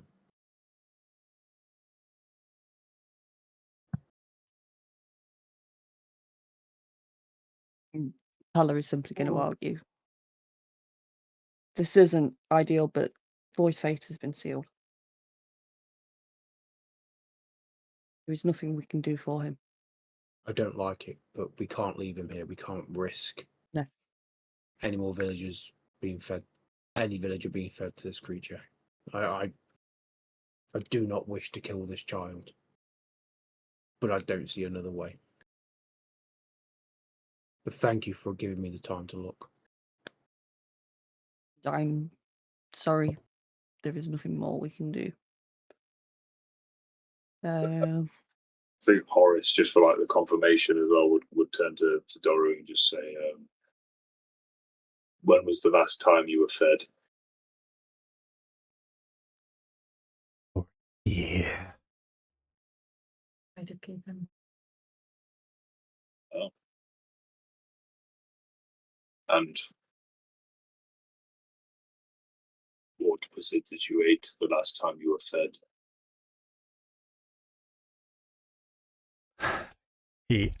Let me get my mic right.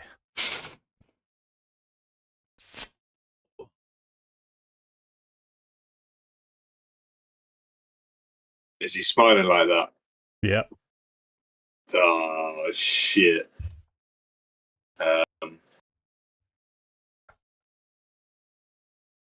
Horace would just say, thank you for your honesty.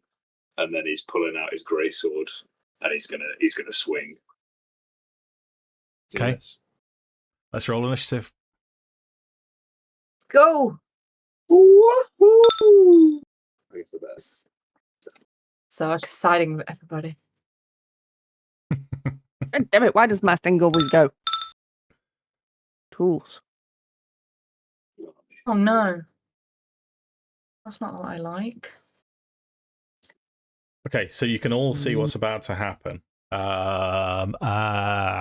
It's just you, Sammi. Hello, go on. So, I would like to swap my initiative with Horace, please. okie dokie.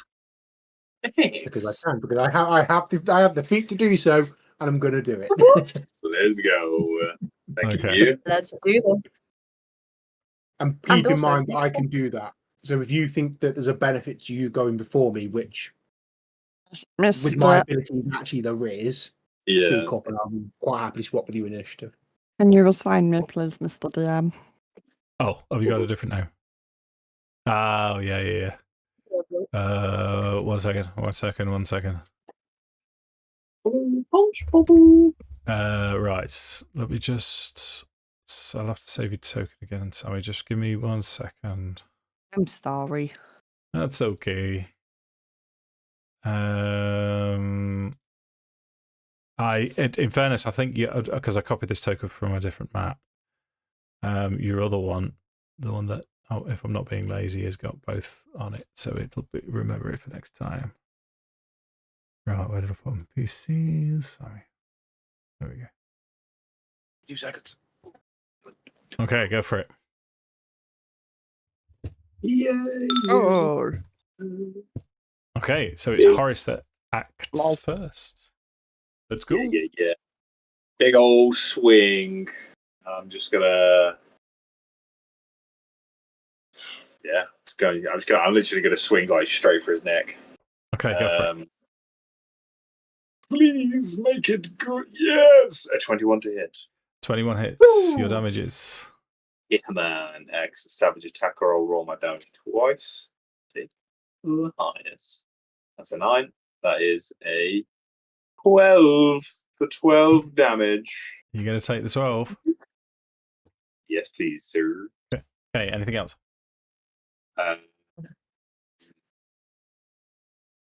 No, I think that's all from Horace. Thank you.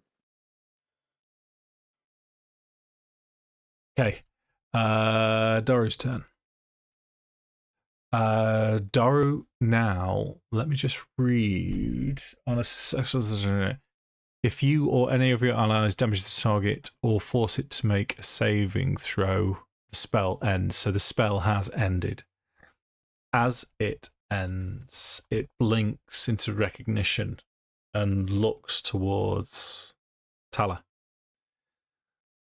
Hisses as his fangs protrude again as he starts to claw towards Tala. First claw is going to be 9 to hit. 9. Yeah. Miss. Second claw is a natural 1. Joker. He is then going, as a bonus action, is going to disengage. He's going to go 5, 10. No, he's running after 25. Daddy. 30. In fact, no, I'm going to use his spider climb because it makes it spookier. He's going to go 5, 10, 15, 20. up the wall as he scuttles all the way up the wall and ends there at the top of the stairs on his turn. So that's his bonus action to disengage, his action to attack, and then he's used all of his movement this turn as Pippa takes a turn. I would like to cast Mind Spike. Okay. I'll read it to you. You drive a spike of, I can never say this word, you know, like the sonic energy, mind energy. Mind of a creature you see within range. Target creature makes a wisdom saving throw, which will be a DC of 14, taking 3d8 psychic damage on a failed save or half as much damage on a successful one. If you fail, I always know the target's location until the end of the spell. Nice. I The would spell lasts say an hour. psionic. Psionic, thank you. My brain just looks at that word and just goes, there's letters there. And I'm like, thanks, brain. What do we do with those letters? And they're like, you could make a sound. And I'm like, great, which one? And they're like, just a sound. I know that feeling. 17 for the saving throw. Right, so it's half as much. Yeah. Of the 3d8 that I'm just about to roll.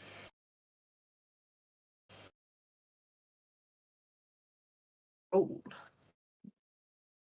Oh, 10. Lord and Saviour.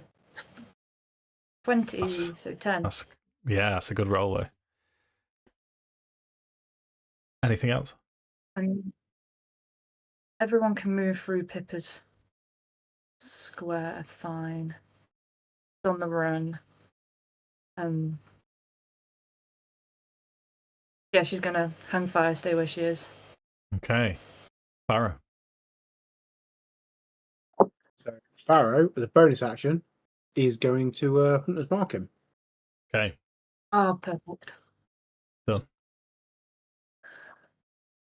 And then, as an action, going to cast Entangle. Okay. So out of the walls and the floor, these kind of like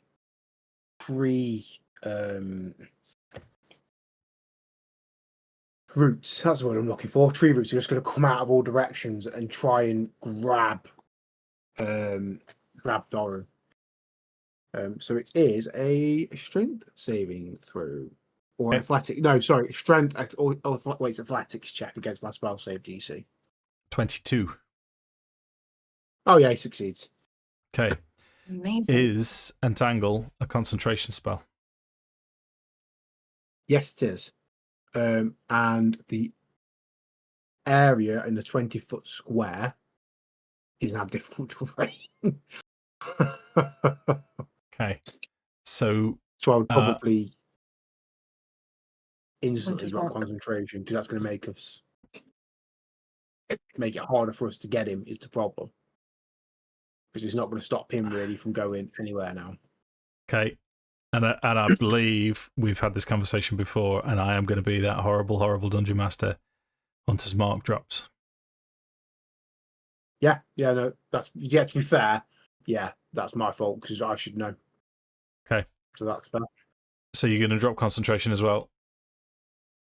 Well, there's no point. At the moment, it's a hindrance to us, and it's not a hindrance to. Wow, it's going to hinder anybody else getting in there, but not really going to hinder him. So it doesn't make sense to keep it up. It's only if I can grab him and keep him there. Okay, so you've still got movement left? I'm going to move to there, I think. So I know there's a height difference, but at least I can climb. Okay. So you're about, the top of the rail is probably about 7 feet above you. You could certainly jump up and grab it if you needed to. That takes us to Tala. Is Doru in the doorway? Yeah. Above him are the stairs, the ladders going up, and he looks as if he's about to climb up it. Is there any way I can get between him and the stairs? If you can think of something to do, maybe.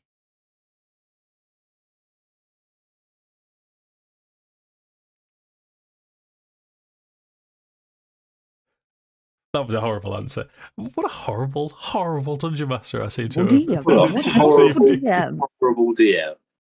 I wonder if you Right. try and get close to him and shove him, like almost like grab and throw him behind you. Yeah, that's Makes kind of sense, what I'm maybe. thinking. That's what Just I would grappling have him. if I was being not a very, a nicer dungeon Yeah, master. That's so what I would like to basically try and switch positions with him. So he's in. Okay. So I'm at the exit and he is in front of me. Okie dokie. So we're going for a grapple then, pretty much, aren't we? So I think grappling these days it's an unarmed strike.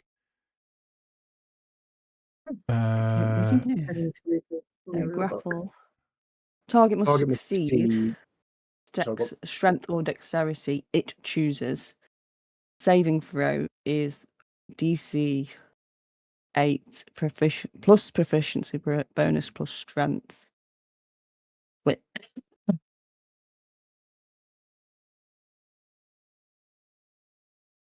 Okay, so grappling. A creature can grapple another creature. Creatures typically grapple by using an unarmed strike. So if you roll your unarmed strike and you beat his AC, then you've grappled him. And then It's not like he saves against a grapple. Sorry, I'm just understanding. Yeah. Well, no, because then if many monsters have special attacks that allow them to quickly grapple. That doesn't apply to this. However, a grapple is initiative, so it has to be the unarmed strike in these circumstances. Then you have the grappled condition. I see. That's not going to happen. So the grappler grapples, and then the grappled can save from the grapple on there, rather than it like being a contested. Yeah. So the unarmed strike, instead of using a weapon in the melee, you can use a punch, kick, headbutt, or similar blow. In game terms, this is an unarmed strike.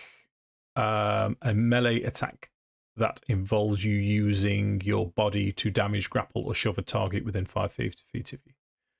So yeah, yeah. So 7 is not enough. As you try and grab hold of him, he manages to dodge out of the way. Did you want to do anything else?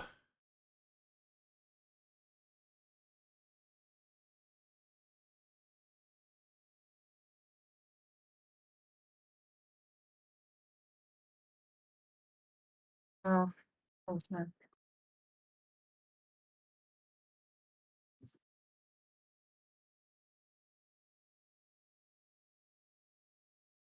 Sorry, Sammi, anything else? Sorry, my brain is trying to do a thing and it's not very good. That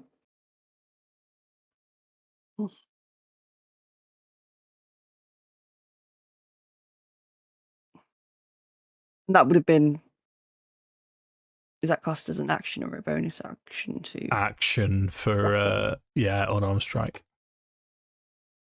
Oh, I need to get me some bonus actions.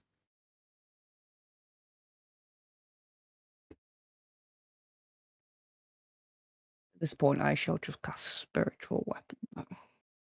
You go to cast spiritual weapon? Okay. Where would you like it to appear? Action. I would like a warhammer to appear above his head. Okay, yeah, no problem. What I'll do for now is I'll put it next to him here. Let me just check. Sammi. Yeah. Yes, you are in control of that. You can make your attack roll. Oh, cute. Wait, how do I do this? It should be next to the spell, just the plus next to the spell, and then there you go. Natural 20. Can I get that to like moving?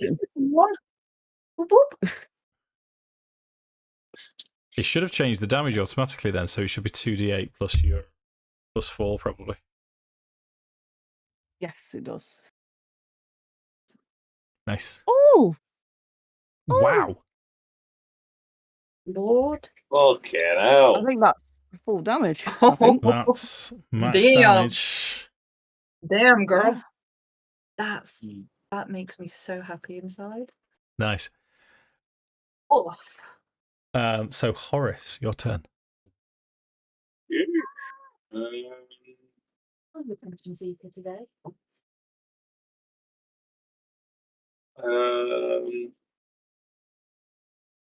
Am I able to like? I'm not sure if there's any enough space to like shove past Sammi, and then essentially I was going to try and grapple him as well, stop him from running away. Yeah, you can try. What I'll say under the circumstances, because it's quite tight, is he still has his reaction. Mm-hmm.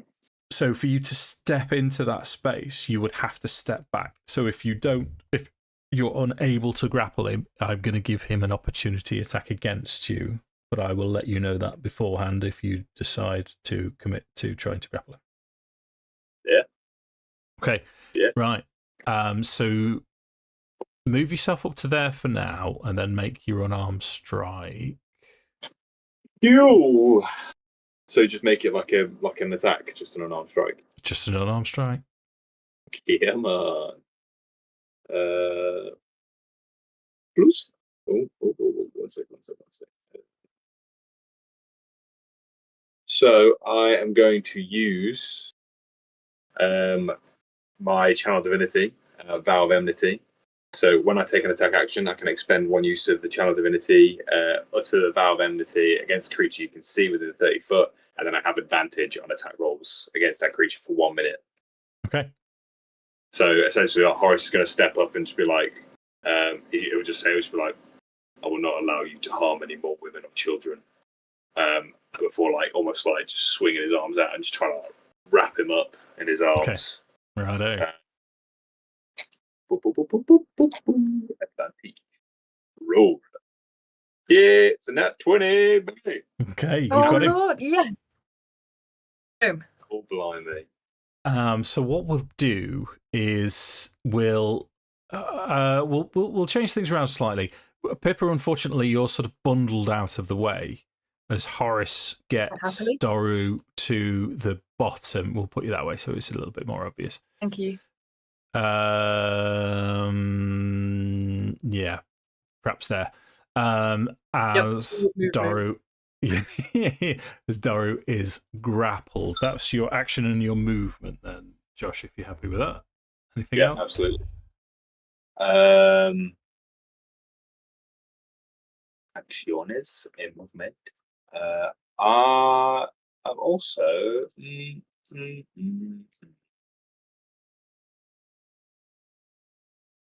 Yeah. I'm going to bonus action. I'm going to cast Hunter's Mark as well on him, on his ass. Ooh. Get his ass. Don't know how that would look.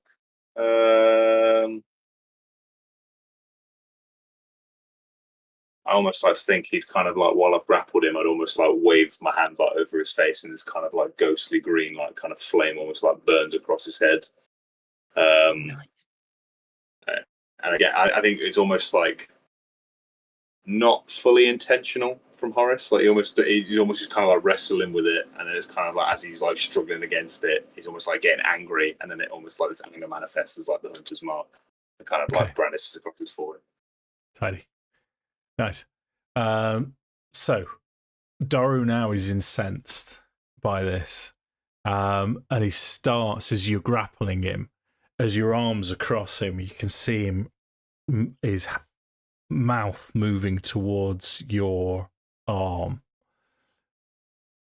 As a feint, he tries to claw at you twice before he does that. Let me just double check because I think he's. And so he is going to try and claw at Horace. The first attack is going to be 21. Woo! Is that a disadvantage, Dave? It's not. Why? He's restrained. Isn't grappled. Yeah, he's grappled. So grappled, you have disadvantage on attack rolls against any target other than the grappler. But he is attacking the grappler. I looked at restrained, not grappled. Sorry. Oh, okay. That's okay. That's my bad. Yeah. So the damage is going to be 9 points of damage. Okay. And you also have this, you're in this strange position now while he's managed to lock onto you as you're locking onto him. So you also have the grappled condition from Doru. Amazing. He grappled his grappler. He Comes to is grappling. going It's like to claw, BBJ. he's going to claw you again for 25 to hit. Yeah, it's gonna hit. Warding, I would like to do warding Okay, thing. sure. So I'd like to use my reaction to use warding flare.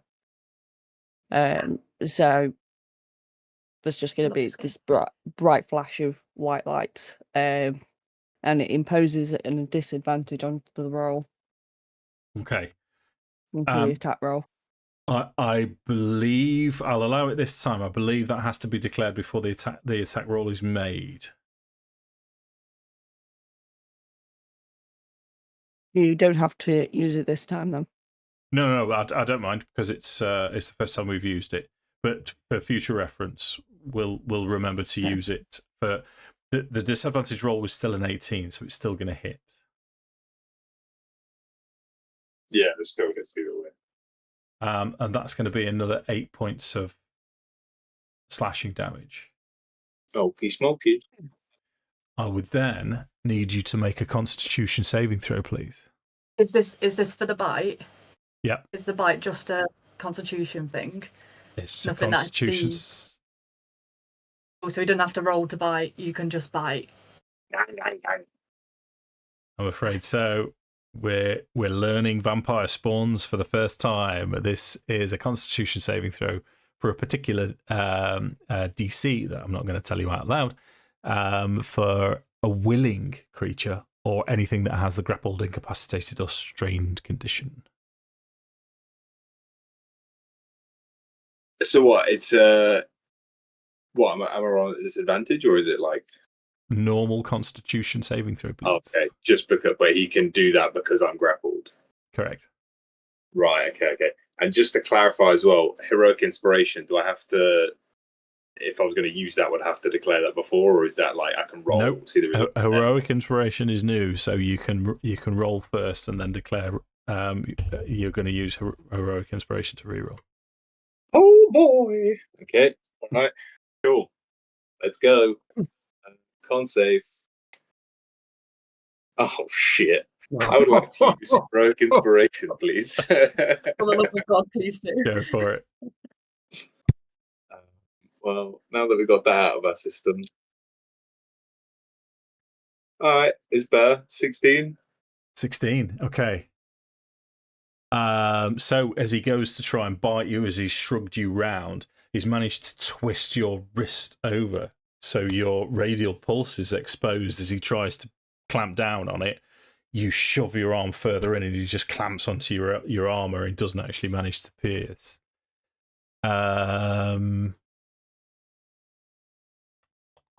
He's still grappled, isn't he?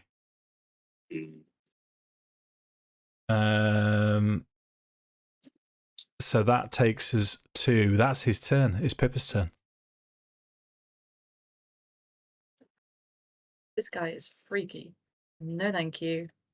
No, thank you. You freak. He is freaky. Pippa is going to cast. I'm just going to read this very, very quickly. Blah blah blah blah blah blah blah blah blah blah blah blah blah blah blah blah. Okay, good. Pippa's going to cast Witch Bolt. Okay. On him. Which bolt? In the hope that this bolt. In the hope that it doesn't hurt Horace. I can cast a spell and a cantrip, can't I?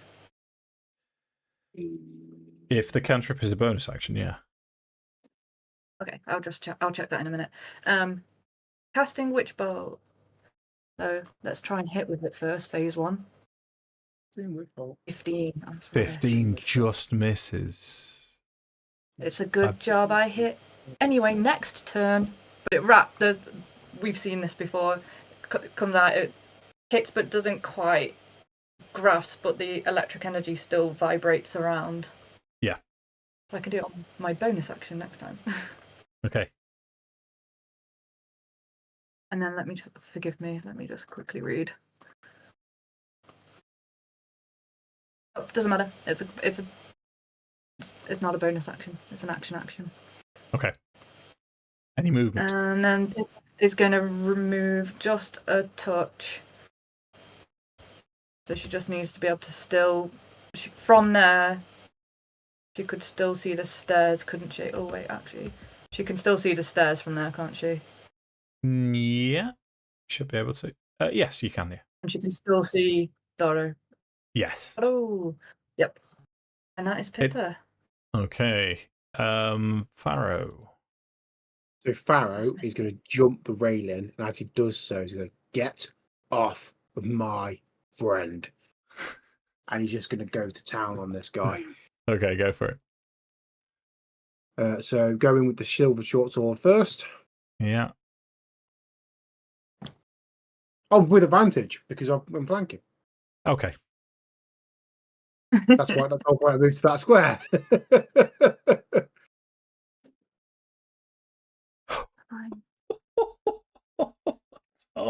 What the fuck? Also, I was supposed to recast Hunter's Mark as a bonus action, which I'll do if that's okay, Dungeon Master. Sure. Justice. And then with the scimitar, do it right this time. 24 to hit. That's better. Yes. Okay, yeah. So, slashing damage is 6 points of slashing. Yeah. We get a d6 force damage from Hunter's Mark. And because the creature is already injured, takes an additional d8 from Colossus Slayer. Okay. So, additional 5 points damage. 14. Anything else? That is everything. Okay, Tala's turn.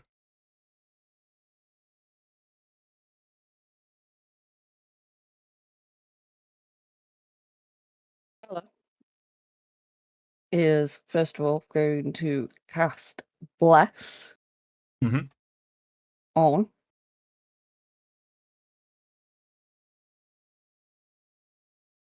Horace, Farrow, and herself. Okay. So that is my action. And then for my bonus action, I would like to bring my spiritual hammer forward and attack. Makes perfect sense.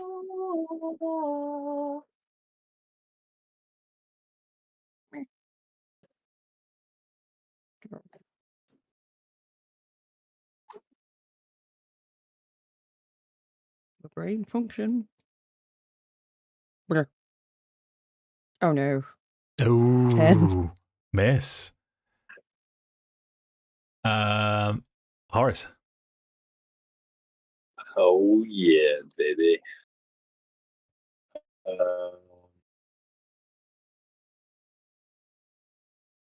I think with him trying to like bite down, I think Horace will almost like release him. Okay. And then I'm gonna go for a. So wait, can I attack him while he's grappled? Yeah. Oh, fuck it. Ah, forget that. Well, strictly speaking, you need a hand free to attack, but you've got a two-handed weapon. All right. Original plan. Plan A. Back to plan A. I'll let him go. Okay. So yeah, almost like I'm gonna let him go. Kind of, I can see that Farrow and Tala have now got his exit like locked down. So I'm just gonna release him, both hands back on the greatsword, and I'll say, he's no. Oh no, because Hunter's Mark is concentration. Yeah. Sorry, bear with me.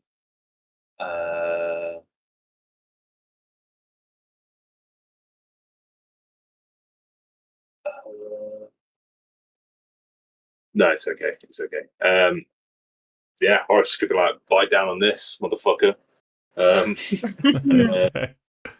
So you can roll with advantage because you're flanking as well. And Vow Enmity as well.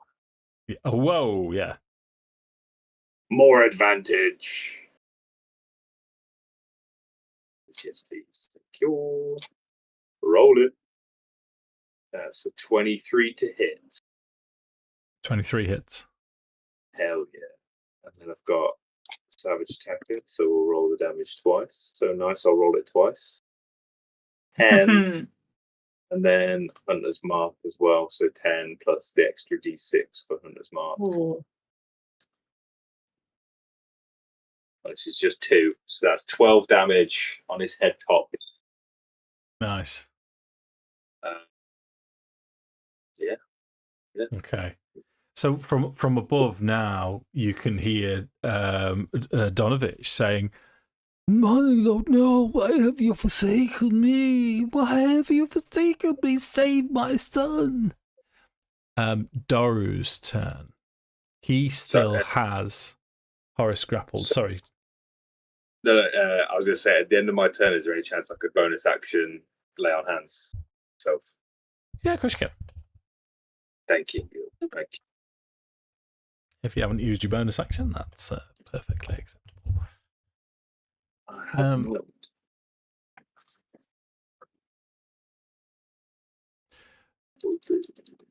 Doru.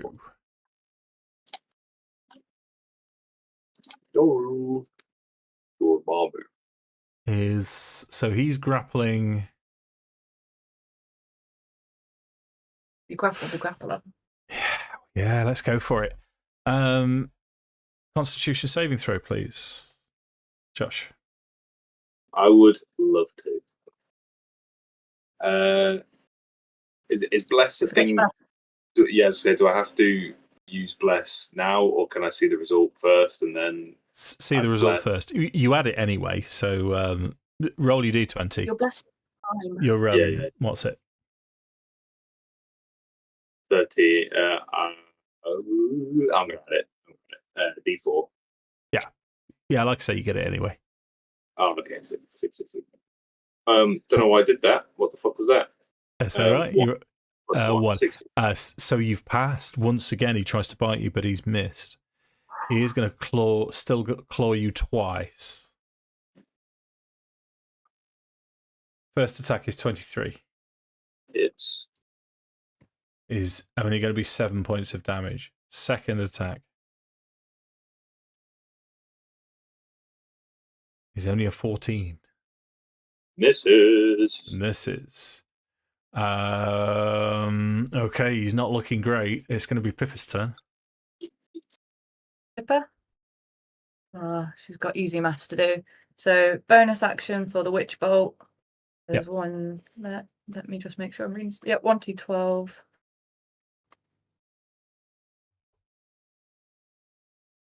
Oop, 8. Nice. And then not very exciting, but and then it'll be a firebolt. Okay. bolt of fire. Natural 20. Firebolts are very exciting when you roll a natural 20. Up his head. Come on, Leah. Oh, sorry, I just realised it did it for me. 18 damage. Oh, boy. Of a possible 20, he was on 14. How would you like to kill him? Yeah. What the earth? Amazing. So Pippa watches and is endlessly impressed by how everybody's containing this. But seeing these bites coming and coming and coming, she locks on and she just moves the witch bolt so it's round the neck and it gets tight and electrocutes all around the neck. The neck becomes frayed. Then the firebolt goes and right between the eyes, hopefully knocking the head from the neck that's already been damaged by the witch bolt. Takes the head off. Awesome. Domes him.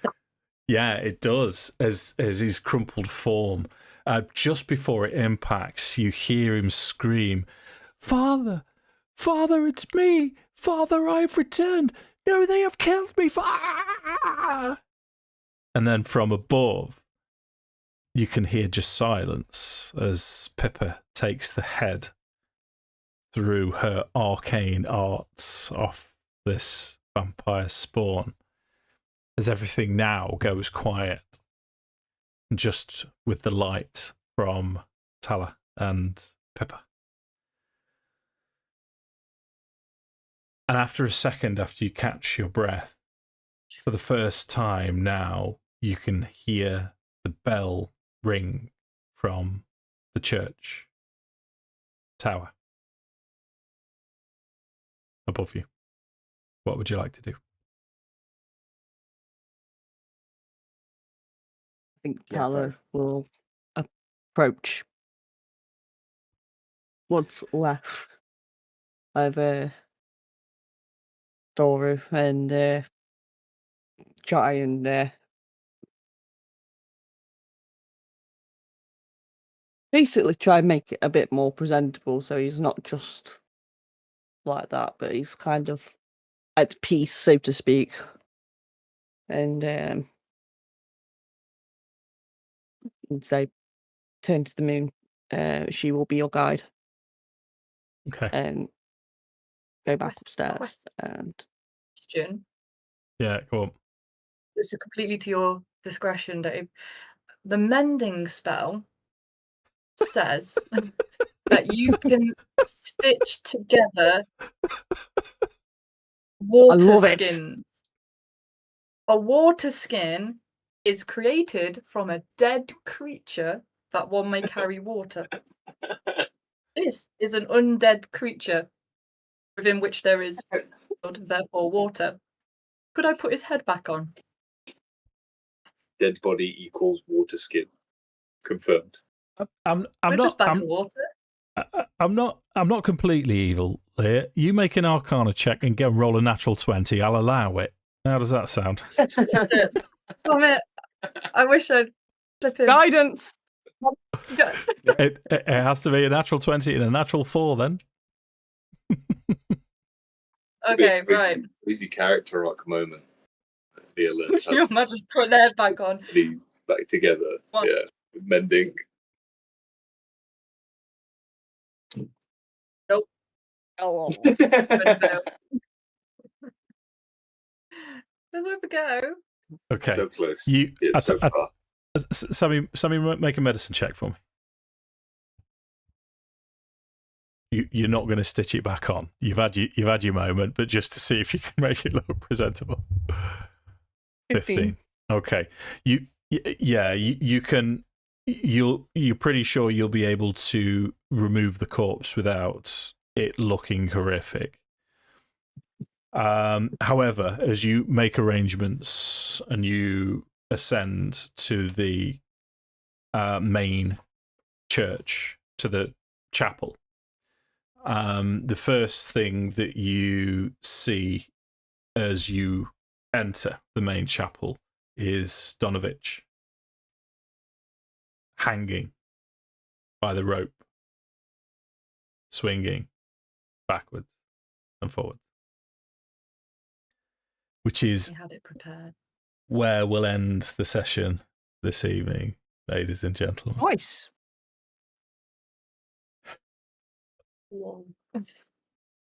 Bloody hell, I didn't like the guy, but Jesus. I'll say it Try on to be the behalf sweet of son. I'll say it on behalf of the rest of Dice in Anger if anyone is watching. Welcome to Barovia. It's the trolley problem again and again and again and again. Right, we'll pick it up next time where you. Donovich is dead. He's with you, trying to sort Doru out. He's past the point of no return now. There's nothing that you could have done. So we'll pick it up back at the Burgomaster's mansion with getting Ireina to safety if you're able to.